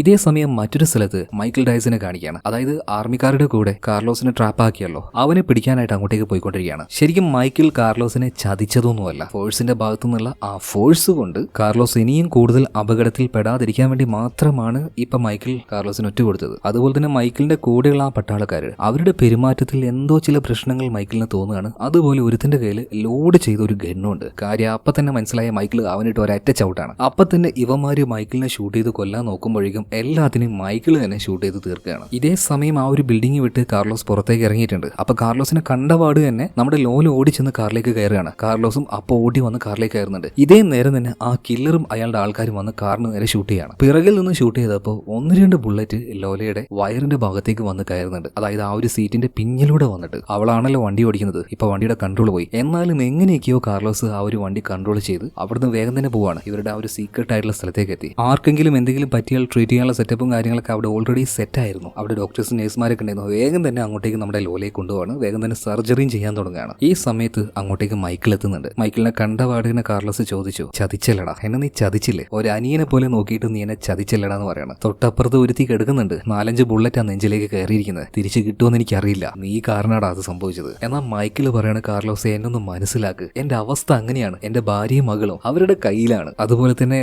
നീ കൂടുതൽ പ്രശ്നങ്ങളിലേക്ക് ചെന്ന് ചാടുമോ എന്നും പേടിച്ചിട്ടാണ് എന്തിനാണ് ഞാൻ ഇങ്ങനെ ഒരു തീരുമാനം എടുത്തത്, പക്ഷേ അത് വലിയൊരു തെറ്റായിരുന്നു എന്ന് എനിക്ക് മനസ്സിലായി. തിരുത്താൻ പറ്റാത്ത ഒരു വലിയ തെറ്റായി പോയി കാർലോസെ, എനിക്ക് അബദ്ധം പറ്റി. എന്നാൽ ഈ സമയത്ത് കാർലോസിനെ ഒരാൾ വിളിക്കുന്നുണ്ട്. മറ്റാരുമല്ല, കേണൽ ഗബ്രിയേല റേഞ്ചൽ. എടുത്ത വാർഡിന് അവള് ചോദിക്കുന്നത് അവള് ചത്തോ, നെഞ്ചിലേക്ക് 4-5 ബുള്ളറ്റ് കയറിയെന്നാണ് അവൻ പറഞ്ഞത്. അതൊക്കെ അവിടെ ഇരിക്കട്ടെ, ഞാൻ നിന്റെ മുന്നിൽ ഇനി അഭിനയിക്കുന്നില്ല. ഉള്ള സത്യം മുഴുവൻ ഞാൻ അങ്ങോട്ട് പറയാം. ഹെക്ടർ ലോണ അവന് ചെലവ് കൊടുത്ത് സപ്പോർട്ട് കൊടുത്ത് അവനെ വളർത്തി വലുതാക്കിയത് ഞാൻ തന്നെയാണ്, എന്റെ ആവശ്യങ്ങൾക്ക് വേണ്ടി. അന്ന് നീ വലിയ ആളെപ്പോലെ അവിടെ വെച്ച് പ്രസംഗിച്ചായിരുന്നല്ലോ, നമ്മുടെ ഫോഴ്സിലുള്ള ആരോ ഇവനെ ഹെൽപ്പ് ചെയ്യുന്നുണ്ടെന്ന്, നമ്മുടെ രാജ്യത്തിനെ ചതിക്കുന്നുണ്ടെന്ന്. ആ നീ പറഞ്ഞ ആള് ഞാൻ തന്നെയാടാ. പക്ഷെ നിനക്കൊന്നും എന്നെ തൊടാൻ പറ്റില്ല, എന്റെ രോമത്തിൽ തൊടാൻ പറ്റില്ല. ഇപ്പൊ കാർലോസ് പറയാണ്, മതി സംസാരിച്ചത്, ഇത്രയും നേരം നീ സംസാരിച്ചില്ലേ, നീ ഒരു സ്ഥലം പറ, അങ്ങോട്ടേക്ക് ഞാൻ വരാന്ന് പറയണം. അവിടെ വെച്ച് നമുക്ക് നമ്മുടെ കണക്കങ്ങ് തീർത്തേക്കാം. ഈ സമയത്ത് കേണൽ ഗബ്രിയേല പറയണം, ആയിക്കോട്ടെ ഞാൻ ഒരു സ്ഥലം പറയാം, അങ്ങോട്ടേക്ക് നീ വന്നോന്ന് പറയാം. അങ്ങനെ കേണൽ ഗബ്രിയേല ഒരു സ്ഥലം പറയുന്നുണ്ട്. മാത്രമല്ല കാർലോസ് അങ്ങോട്ടേക്ക് വരാമെന്നും പറയാണ്. ഇതിനുശേഷം കാർലോസ് എല്ലാവിധ തയ്യാറെടുപ്പുകളും നടത്തുന്നുണ്ട്. അവർക്ക് വേണ്ട എല്ലാ ആയുധവും വണ്ടിയിൽ കയറ്റുന്നുണ്ട്. മാത്രമല്ല ബുള്ളറ്റ് പ്രൂഫ് ജാക്കറ്റും ധരിക്കുന്നുണ്ട്. അങ്ങനെ കേണൽ ഗബ്രിയേല പറഞ്ഞ സ്ഥലത്തേക്ക് പോവാണ്. കൂടെ തന്നെ മൈക്കിൾ ഡയസും ഉണ്ട്. ഇപ്പൊ അവിടെ എത്തിയ സമയത്ത് കാർലോസ് പറയണം, നീ ഇവിടെ ഇരുന്നു, ഞാൻ ഒറ്റയ്ക്കുള്ളിൽ പോയിക്കോളാം. എന്നാൽ മൈക്കിൾ പറയണം, എനിക്കൊരു അബദ്ധം പറ്റിപ്പോയി, ആ അബദ്ധം ഞാൻ ഇവിടെ വെച്ച് തിരുത്താൻ പോവാണ്, നിങ്ങൾ ഒറ്റയ്ക്ക് ഞാൻ വിടില്ല കാർലോസെ, നമുക്ക് രണ്ടുപേർക്കും ഒരുമിച്ച് പോവാന്ന് പറഞ്ഞിട്ട് ഇവര് രണ്ടുപേരും നേരെ ആ ബിൽഡിങ്ങിലേക്ക് കയറുകയാണ്. എന്നാൽ അവിടുത്തെ റിസപ്ഷനിൽ തന്നെ ഒരു ശവശരീരം കേണൽ ഗബ്രിയേല വെച്ചിട്ടുണ്ടായിരുന്നു. അത് മറ്റാരുടേതും ആയിരുന്നില്ല, ലൂയിസിന്റേതായിരുന്നു. അത് കണ്ട സമയത്ത് കാർലോസും അതുപോലെ തന്നെ മൈക്കിളും ഒന്ന് ഞെട്ടുകയാണ്. എന്നിരുന്നാലും ഓവർ സങ്കടപ്പെടാതെ അവന്റെ കഴുത്തിൽ കുത്തിവെച്ച ആ കമ്പി ഊരിയെടുത്തിട്ട് കാർലോസ് പറയാണ്, ഇതിനുള്ള പ്രതികാരം ഞാൻ വീട്ടിരിക്കണം, ഇതേ നാണയത്തിൽ ഞാൻ അവൾക്ക് കൊടുത്തിരിക്കും. പിന്നീട് കാർലോസും അതുപോലെ തന്നെ മൈക്കിളും നേരെ ലിഫ്റ്റിലേക്ക് ചെല്ലുകയാണ്. 9ാമത്തെ നിലയിലേക്കുള്ള സ്വിച്ച് ഞെക്കുക. ലിഫ്റ്റ് പതിയെ മുകളിലേക്ക് പൊന്തുന്നുണ്ട്. അങ്ങനെ ലിഫ്റ്റിൽ കയറി ഇവര് മുകളിലേക്ക് പോകുന്ന സമയത്ത് പെട്ടെന്ന് ലിഫ്റ്റ് സ്റ്റോപ്പ് ആവുകയാണ്, അനങ്ങുന്നില്ല. പെട്ടെന്ന് അതിന്റെ ഡോറ് തുറക്കുകയാണ്. ഇതേ നേരം തന്നെ കേണൽ ഗബ്രിയേലയുടെ ആൾക്കാർ ഗണ്ണുമായിട്ട് അവിടെ നിൽക്കുന്നുണ്ടായിരുന്നു. ഒറ്റയടിക്ക് അവരോട് ഏറ്റുമുട്ടണ്ട എന്ന് കരുതിയിട്ട് ഇവർ വേഗം തന്നെ ലിഫ്റ്റ് മുകളിലേക്ക് പോകാൻ വേണ്ടി സ്വിച്ച് ഞെക്കുന്നുണ്ട്. എന്നാൽ അപ്പോഴേക്കും ഒരു 2-3 പേര് ലിഫ്റ്റിന്റെ ഉള്ളിലേക്ക് ചാടി കയറുകയാണ്. ഇവന്മാരെ ഞാൻ നോക്കിക്കോളാം എന്ന് പറഞ്ഞിട്ട് മൈക്കിള് അവന്മാർക്കിട്ട് ചാമ്പുകയാണ്. ഇതേ നേരം തന്നെ കാർലോസ് ലിഫ്റ്റിന്റെ പുറത്തേക്ക് വന്നിട്ട് അവിടെ വേറെ ആൾക്കാരുണ്ടല്ലോ, കുറെ പേരുണ്ടായിരുന്നു, എല്ലാത്തിനും ഇട്ട് പെട്ടച്ചുകൊണ്ടിരിക്കുകയാണ്. മാത്രമല്ല പിസ്റ്റൽ ഗണ്ണ് കയ്യിലുണ്ട്, അത് വെച്ച് നന്നായിട്ട് പൊട്ടിക്കുകയാണ് ഓരോന്നിനിട്ടോ. ഒരുത്തനെ തീർക്കുമ്പോൾ വേറൊരുത്തൻ വരും. അങ്ങനെ ആൾക്കാർ വന്നുകൊണ്ടേയിരിക്കുകയാണ്. അങ്ങനെ ആ ഒരു വെടിവെപ്പിനിടയിൽ ഈ ലിഫ്റ്റിന്റെ ആ ഒരു വയറിന് വെടികൊണ്ട് പെട്ടെന്ന് അത് താഴോട്ടേക്ക് പോകുന്നുണ്ട്. പിന്നീട് അങ്ങ് സ്റ്റെക്കായി നിൽക്കുകയാണ്, അനങ്ങുന്നില്ല. എന്തായാലും അതിലുണ്ടായിരുന്ന ഒരുത്തന്റെ കാലിലേക്ക് ഒരു കത്തി വെച്ച് ഒറ്റ കുത്തു കൊടുക്കുകയാണ്. ആ സമയത്ത് അവൻ താഴെ വീണല്ലോ. അപ്പൊ ഗണ്ണെടുത്ത് അവനെയും പൊട്ടിച്ചു, അവന്റെ അപ്പുറം നിൽക്കുന്നവനെയും പൊട്ടിച്ചു. എന്തായാലും ലിഫ്റ്റിൽ ഉണ്ടായിരുന്നവന്മാരെയൊക്കെ ഇപ്പോ ഈ മൈക്കിൾ തന്നെ തീർത്തിട്ടുണ്ട്. എന്നാൽ ലിഫ്റ്റിന്റെ ആ ഒരു ഡോറ് വഴി പുറത്തേക്ക് ഇറങ്ങാൻ കഴിയില്ല. അതുകൊണ്ട് അതിന്റെ മുകളിലൂടെ അവൻ കയറി വരാൻ നോക്കുകയാണ്. ഇതേ സമയത്ത് തന്നെ കാർലോസ് ആണെങ്കിൽ ഒരുപാട് പേർക്കെതിരെയാണ് ഫൈറ്റ് ചെയ്യുന്നത് കേട്ടോ. മാത്രമല്ല ഇപ്പൊ ഗടാഗടിയനായിട്ടുള്ള ഒരുത്തം വന്നിട്ടുണ്ട്. കാർലോസിന് അവന്റെ മുന്നിൽ പിടിച്ചു നിൽക്കാൻ പറ്റുന്നില്ല. കാർലോസിനെ എടുത്തിട്ട് എറിയാണ്, തെറിച്ചു പോയി വീഴുന്നുണ്ട്. എന്നാലും എഴുന്നേറ്റ് നിന്ന് അവനിക്കെതിരെ ഫൈറ്റ് ചെയ്യുന്നുണ്ട്. പക്ഷെ ഒരു ഘട്ടത്തിൽ 4 ഭാഗത്തു നിന്നും മിഷ്യൻ ഗണ്ണുമായിട്ട് 4 പേര് വന്ന് നിൽക്കുകയാണ്. അതിൽ കാർലോസിനൊന്നും ചെയ്യാൻ പറ്റാതെ അവരുടെ ട്രാപ്പിൽ കുടുങ്ങിയെന്ന് പറയാം. അങ്ങനെ അവരുടെ ഗൺ പോയിന്റിൽ മുട്ടുകുത്തിയിരുത്തുകയാണ് കാർലോസിനെ. ഇതേ സമയത്ത് തന്നെ മെയിൻ വില്ലത്തിയായിട്ടുള്ള കേണൽ ഗബ്രിയേല റേഞ്ചിൽ അങ്ങോട്ടേക്ക് വരികയാണ്. എന്നിട്ട് കാർലോസിനോട് ചോദിക്കണം, അല്ല കാർലോസ്, നിനക്ക് ഇതിന്റെ വല്ല ആവശ്യമുണ്ടായിരുന്നു? വെറുതെ എന്തിനാണ് ആ ഹെക്ടർ ലൂണയുടെ പിന്നാലെ പോയത്? ഞങ്ങളുടെ കാര്യവുമായിട്ട് മര്യാദക്ക് മുന്നോട്ടേക്ക് പോവായിരുന്നല്ലോ. നീ എന്തിനാണ് അവനെ വെറുതെ ക്യാമ്പിൽ നിന്ന് കൊണ്ടുപോയത്? അവന്റെ വായിൽ നിന്ന് രഹസ്യങ്ങൾ അറിയാൻ നോക്കിയത്. അതുകൊണ്ടല്ലേ എനിക്ക് അവനെയും കൊല്ലേണ്ടി വന്നത്, നിന്റെ കൂട്ടത്തിലുള്ള ആൾക്കാരെയും കൊല്ലേണ്ടി വന്നത്. എന്തായാലും നിന്റെ അവസാന സമയം അടുത്തു കഴിഞ്ഞു. ഒരു കാര്യം കൂടെ പറയാം, എന്താണ് ഞങ്ങളുടെ ബിസിനസ് എന്ന് നിങ്ങൾക്കറിയോ? Weapon dealing. ഇവിടെ ഗവൺമെന്റിന്റെ കീഴിലുള്ള ആയുധങ്ങൾ അത് ഗവൺമെന്റ് പോലും അറിയാതെ ഇല്ലീഗലായിട്ട് പല ആളുകൾക്കും ഞങ്ങൾ വിൽക്കുന്നുണ്ട്, കോടികൾ സമ്പാദിക്കുന്നുണ്ട്. അവനെ നീ പിടിയിലാക്കിയ പിന്നെ അതിന്റെ ആ ഒരു ഫ്ലോ നഷ്ടപ്പെട്ടു. എനിക്ക് ഒരുപാട് നഷ്ടം വന്നു. കുഴപ്പമില്ല, ഇന്നത്തോടെ എല്ലാം തീരാൻ പോവാണല്ലോ. എന്റെ പഴയ ബിസിനസ് അത് ഞാൻ തിരിച്ചു പിടിക്കും. ഈ രാജ്യത്തിന് ഞാൻ കുളം തോണ്ടുകടാ, എന്നിട്ട് ഞാൻ കാശുകാരിയാവും. പിന്നെ വേറൊരു കാര്യം, നിന്റെ ആ ചെറുക്കനുണ്ടല്ലോ ലൂയിസ്, എടാ ചെക്കന് എന്തൊരു ആത്മാർത്ഥതയാ. പരമാവധി അവനോട് ചോദിച്ചു നിന്നെ കുറിച്ച് എന്തെങ്കിലും പറയാൻ പറ്റുമെന്ന്. എന്നാൽ അവൻ പറയാണ് ഒരു കാരണവശാലും കാർലോസിന് ഒറ്റ കൊടുക്കില്ല എന്ന്. വല്ലാത്തൊരു സഹോദര സ്നേഹം തന്നെ. ഇങ്ങനെ ആയിരിക്കണം സോൾജേഴ്സ് ആയാലും. എന്തായാലും ഒറ്റയടിക്ക് അവന്റെ കഴുത്തിൽ കമ്പി കയറ്റി ഞാൻ അവനെ തീർത്തു. നിന്നെ ഞാൻ തീർക്കാൻ പോവാണ്. എന്നാൽ ഇതേ സമയത്ത് കാർലോസ് എന്തോന്ന് കണ്ടിട്ടുണ്ടായിരുന്നു. കാർലോസ് ഒന്നും നോക്കിയില്ല. ഉള്ളിലുണ്ടായിരുന്ന ആ ഒരു ദേഷ്യം മുഴുവൻ പുറത്തേക്ക് എടുക്കുകയാണ്. അവള് കത്തി വെച്ച് വെട്ടാൻ വന്ന അതേ സമയം തന്നെ കാർലോസ് അവളുടെ തലക്കിട്ട് തലകൊണ്ട് തന്നെ ഒരു കുത്തു കൊടുക്കുകയാണ്. അവൾ അവിടെ വീണു. ഇതേ നേരം നേരത്തെ രക്ഷപ്പെട്ടു വന്നിരുന്ന മൈക്കിൾ ഉണ്ടല്ലോ, അവൻ അവിടെ ഒരു റോപ്പിൽ തൂങ്ങി നിൽക്കുന്നുണ്ടായിരുന്നു. അവൻ അവിടുത്തെ ആ ഒരു ചില്ലും ചവിട്ടി പൊളിച്ച് ഉള്ളിലേക്ക് താഴേക്ക് വന്നു. പിന്നീട് അങ്ങോട്ടേക്ക് രണ്ടുപേരും കൂടെ ഒരുമിച്ചായി ഫൈറ്റ്. അതുപോലെ തന്നെ ആ ഒരു കില്ലർ ഉണ്ടല്ലോ, എല്ലാവരെയും കൊല്ലാൻ നടക്കുന്നവൻ, അവനും ഇവിടെ ഉണ്ടായിരുന്നു. അവനെ ഇപ്പൊ മൈക്കിളാണ് നേരിടുന്നത്. അതുപോലെ തന്നെ ജനറൽ ഗബ്രിയലിലെ കാർലോസ് ആണ് നേരിടുന്നത്. പക്ഷെ പെണ്ണാണെങ്കിലും ആള് പുലിയാണ് കേട്ടാ. നമ്മുടെ ലോലയില്ലേ, അവളെ പോലെ തന്നെ ഈ കേണൽ ഗബ്രിയലെയും ഫൈറ്റ് ചെയ്യുന്നുണ്ട്. കാർലോസിന് അത്ര എളുപ്പത്തിൽ അവളെ ഒന്നും ചെയ്യാൻ കഴിയുന്നില്ല. അതുപോലെ തന്നെ മൈക്കിളിനെ നോക്കുകയാണെങ്കിൽ മൈക്കിളിനെ കൊണ്ട് ആ കില്ലർ ഉണ്ടല്ലോ അവനെ അങ്ങോട്ട് ഒതുക്കാൻ പറ്റുന്നില്ല. കാരണം ഒരു ഇച്ചിരി ഫൈറ്റിംഗ് സ്കില്ല് ആ കില്ലർക്ക് കൂടുതലാണ്. എനിക്ക് തോന്നുന്നു മൈക്കിൾ ഡയസിനെക്കാളും ബെറ്റർ അവനോട് ഫൈറ്റ് ചെയ്യാൻ നമ്മുടെ ലോലയാ തോന്നുന്നു. കാരണം ഓർമ്മയില്ലേ, അന്ന് ലോല അവനെ പൊറാട്ടടിക്കുന്ന പോലെ എടുത്തിട്ട് എറിഞ്ഞത്. എന്തായാലും ഈ ഫൈറ്റിനൊടുവിൽ മൈക്കിളിനെ ആ കില്ലർ തോൽപ്പിക്കുകയാണ്. അവന്റെ കഴുത്തിൽ ഒരു വയറ് വെച്ച് കുരുക്കി അവനെ കൊല്ലാൻ നോക്കുകയാണ്. ഇതേ സമയത്തിന് കാർലോസ് കേണൽ ഗബ്രിയലുമായിട്ട് ഫൈറ്റ് ചെയ്യുന്നുണ്ടല്ലോ. ഒടുവിൽ ചെറിയൊരു മഴുവെടുത്ത് അവളുടെ ഷോൾഡറിലേക്ക് വെച്ചൊരു കേറ്റ് കൊടുക്കുകയാണ്. അങ്ങനെ ആ ഫൈറ്റിൽ അവള് തോൽക്കുകയാണ്. എന്നിട്ട് ചോദിക്കുകയാണ്, എങ്ങനെയുണ്ടടി എന്റെ പണി എന്ന് പറഞ്ഞിട്ട് അത് വെച്ച് ഒരേറ്റ വലിയാണ്. നെഞ്ചും വയറും ഒക്കെ കൂടി അങ്ങോട്ട് കയറിപ്പോയി. അവള് സ്പോട്ടിൽ ഔട്ട്. ഇതിനുശേഷം കാർലോസ് നേരെ ചെല്ലുന്നത് കില്ലറുടെ അടുത്തേക്കാണ്. അവനെ വലിച്ചിടുകയാണ്. മാത്രമല്ല നമ്മുടെ മൈക്കിളിനെ രക്ഷപ്പെടുത്തി. എന്നാൽ കാർലോസിനും ഈ കില്ലറിനെ അങ്ങനെ നേരിടാൻ പറ്റുന്നില്ല കേട്ടോ. ഭയങ്കര പവറാണ് അവന്, ഭയങ്കര ആരോഗ്യമാണ്. എന്നാൽ ഒരു ഫൈറ്റ് നടക്കുന്ന സമയത്ത് അവിടെ ശക്തിയേക്കാൾ ഏറ്റവും കൂടുതൽ വർക്ക് ചെയ്യേണ്ടത് അത് ബുദ്ധിയാണ്, സ്കില്ല് ഉപയോഗിക്കണം. നമ്മുടെ ലോലയും ഉപയോഗിക്കുന്നത് അതാണ്. അവർക്ക് ഭയങ്കര സ്കില്ലാണ്. അതുപോലെ നല്ല അടിപൊളിയായിട്ട് ഫൈറ്റ് ചെയ്യും. അപ്പൊ ഇവിടെ നമ്മുടെ കാർലോസ് ചെയ്ത പരിപാടി എന്താണെന്ന് വെച്ചാൽ, ഈ കില്ലർ ഉണ്ടല്ലോ ഇവൻ ഇടിക്കാൻ വേണ്ടി വന്ന സമയത്ത് നിലത്ത് വീണ് കിട്ടുന്ന കാർലോസ് കാലുകൊണ്ട് അവനെ ചവിട്ടി ഒരേറ്റ ഏറാണ്. തൊട്ടപ്പുറത്ത് ബിൽഡിംഗ് തീർന്നിട്ടുണ്ട്, താഴേക്ക് വലിയ കുഴിയാണ്. അവൻ നേരെ അങ്ങോട്ടേക്ക് വീഴാണ്. എന്നാൽ ആ പോകുന്ന പോകില് കാർലോസിന്റെ കാലും അവൻ പിടിക്കുന്നുണ്ട്. ഒറ്റയ്ക്ക് പോകില്ലടാന്ന് പറഞ്ഞിട്ട് കാർലോസിന് എങ്ങനെയാ ഒരു ബിൽഡിങ്ങിന്റെ ഒരു ഭാഗത്ത് പിടുത്തം കിട്ടിയിട്ടുണ്ട് കേട്ടോ. വേഗം തന്നെ മൈക്കിൾ അങ്ങോട്ടേക്ക് വരുന്നുണ്ട്. അടികൊണ്ട് മെഴുകിയ മൈക്കിളിനെ എഴുന്നേൽക്കാൻ പോലും പറ്റുന്നില്ല. അവൻ സേഫ്റ്റിക്കായിട്ട് ഒരു റോപ്പ് കെട്ടി താഴേക്ക് ഇറങ്ങി വന്നില്ലേ, ആ റോപ്പിന്റെ ഹുക്ക് എടുത്ത് ഇപ്പൊ കാർലോസിന്റെ ആ ഒരു ജാക്കറ്റിൽ കൊളുത്തി കൊടുക്കുകയാണ്. മറ്റേ ആ ഒരു കില്ലർ താഴേക്ക് പോയാലും കാർലോസ് പോവാതിരിക്കാനായിട്ട്. എന്നാൽ ആ കില്ലർ ശക്തിയായി താഴേക്ക് വലിച്ചതിൽ അവന്റെ ആ ഒരു വെയിറ്റ് കാരണം ഇപ്പൊ കാർലോസിന്റെ കൂടെ മൈക്കിൾ കൂടെ താഴേക്ക് വീഴുകയാണ്. ഇതിപ്പോ 3 പേരുടെ വെയിറ്റും കൂടെ ആ ഒരു റോപ്പ് താങ്ങും തോന്നില്ല. അതുപോലെ തന്നെ താഴെ ഉണ്ടായിരുന്ന ഈ കില്ലറിനെ ചവിട്ടി താഴെ ഇടാൻ വേണ്ടി കാർലോസ് പരമാവധി നോക്കുന്നുണ്ട്. എന്നാൽ എന്തൊക്കെ കിട്ടിയിട്ടും അവൻ ആ പിടുത്തം വിടുന്നില്ല. മാത്രമല്ല ഈ കില്ലർ എന്താ ചെയ്തതെന്നറിയോ, കാർലോസിന്റെ കാലിലേക്ക് കത്തി കുത്തി കയറ്റിയിട്ട് അതിൽ പിടിച്ചു കയറാണ്. കാർലോസിന് ഭയങ്കരമായിട്ട് വേദന ആവുന്നുണ്ട്. മാത്രമല്ല ആ സമയത്ത് കാർലോസിന് ഒരു കാര്യം മനസ്സിലായി, ഇങ്ങനെ പോയാൽ മൈക്കിൾ കൂടെ ആപത്തിലാവും, അവനും കൂടെ താഴേക്ക് വീഴും. അതുകൊണ്ട് അവൻ മരിക്കേണ്ട, ഞാൻ മരിച്ചോളാന്ന് കാർലോസ് തീരുമാനിക്കുകയാണ്. അപ്പൊ അതിനു മുന്നേ മൈക്കിളിനെ നോക്കി കാർലോസ് ഒരു കാര്യം പറയുന്നുണ്ട്, ഒരു കാരണവശാല് നമ്മൾ പരസ്പരം കൊടുത്തിരിക്കുന്ന വാക്ക് അത് മരണം വരെ തെറ്റിക്കരുതടാ, അതെപ്പോഴും മനസ്സിലുണ്ടാവണം. ഇത് പറഞ്ഞ് കാർലോസ് അയാൾ ഇട്ടിരുന്ന ആ ഒരു ആർമർ ഉണ്ടല്ലോ അത് ഊരി വിടുകയാണ്. അതിലാണല്ലോ ആ ഒരു കുളത്തിട്ടിട്ടുണ്ടായിരുന്നത്. അത് ഊരിയപ്പോ ഈ കാർലോസും അയാളുടെ കൂടത്തിന് ആ ഒരു കില്ലറും നേരെ താഴേക്ക് വീഴാണ്. ഒരുപാട് ഹൈറ്റിൽ നിന്നാണ് വീഴുന്നത്. ഉറപ്പായിട്ടും രണ്ടുപേരും മരിക്കും. അപ്പോഴേക്കും മൈക്കിൾ മേലേക്ക് കയറിയിട്ടുണ്ടായിരുന്നു. എന്തായാലും കാർലോസ് മരിക്കുന്നത് കണ്ട് മൈക്കിളിന് ഭയങ്കരമായിട്ട് വിഷമാവുന്നുണ്ട്. അവൻ അലറിക്കരയാണ്. അങ്ങനെ കുറച്ച് ദിവസങ്ങൾ കഴിഞ്ഞു. ആരോഗ്യമെല്ലാം ഓക്കെ ആയതിനു ശേഷം മൈക്കിൾ ഡയാസ് വീണ്ടും ഫോഴ്സിലേക്ക് ചേരാൻ വേണ്ടി പോകണം. അപ്പൊ അവനെ കാണാനായിട്ട് ഒരാൾ വരുന്നുണ്ട്. മറ്റാരുമല്ല, നമ്മുടെ റാമിറസ് ലോല തന്നെ. അവൾക്ക് വെടിയേറ്റെങ്കിലും അതിൽ നിന്നെല്ലാം റിക്കവറായി ഇപ്പൊ ജീവനോടെ നല്ല ആരോഗ്യത്തോടു കൂടി അവൾ തിരിച്ചു വന്നിട്ടുണ്ട്. ഇപ്പൊ ലോല ചോദിക്കുകയാണ്, അല്ല മൈക്കിളെ, എന്താണ് ഫ്യൂച്ചർ പരിപാടി? പിന്നെ കാർലോസ്, നിനക്ക് തരാനായിട്ട് ഒരു സാധനം എന്റെ കയ്യിൽ ഏൽപ്പിച്ചിട്ടുണ്ട്, വലിയൊരു ബാഗ്. അതിൽ നിറയെ പണമായിരുന്നു. എന്നാൽ ആ പണം വേണ്ട എന്നൊന്നും നമ്മുടെ മൈക്കിൾ പറയുന്നില്ല. കാരണം ഇനി ഇവർക്കൊരു ലക്ഷ്യമുണ്ട്. കാർലോസ് തുടങ്ങി വെച്ച കാര്യം അത് ഇവർക്ക് പൂർത്തിയാക്കണം. ഈ സിസ്റ്റം, ഇവരുടെ ഫോഴ്സ്, ഇതിൽ ഒരുപാട് കറുപ്പാടുകളുണ്ട്. രാജ്യത്തിനെയും ഫോഴ്സിനെയും വഞ്ചിച്ച് അതിലൂടെ ലാഭം ഉണ്ടാക്കുന്ന ഒരുപാട് പേര് ഇനിയുണ്ട്. ഓരോരുത്തരെയും കണ്ടുപിടിച്ച് തീർക്കണം. എന്നാ പിന്നെ അതിന് ഞാൻ കൂടെ ഉണ്ടെന്ന് ലോലയും പറയാണ്. അതിനെന്തായാലും ഈ പണം ആവശ്യമാണ്. സോ ഇവരുടെ പണി തുടങ്ങാൻ പോകുന്നതേ ഉള്ളൂ. അപ്പൊ അത് കാണിച്ചുകൊണ്ട് സിനിമ ഇവിടെ തീരുകയാണ്. അപ്പൊ ഓക്കെ, നാളെ മറ്റൊരു കഥയുമായിട്ട് നമുക്ക് വീണ്ടും കാണാം. പിന്നെ ചാനൽ സബ്സ്ക്രൈബ് ചെയ്യുന്ന കാര്യം മറക്കല്ലേ. വീഡിയോ ഒന്ന് ലൈക്ക് ചെയ്യണേ. അപ്പൊ നാളത്തെ വീഡിയോയിൽ നമുക്ക് വീണ്ടും കാണാം. Okay, by.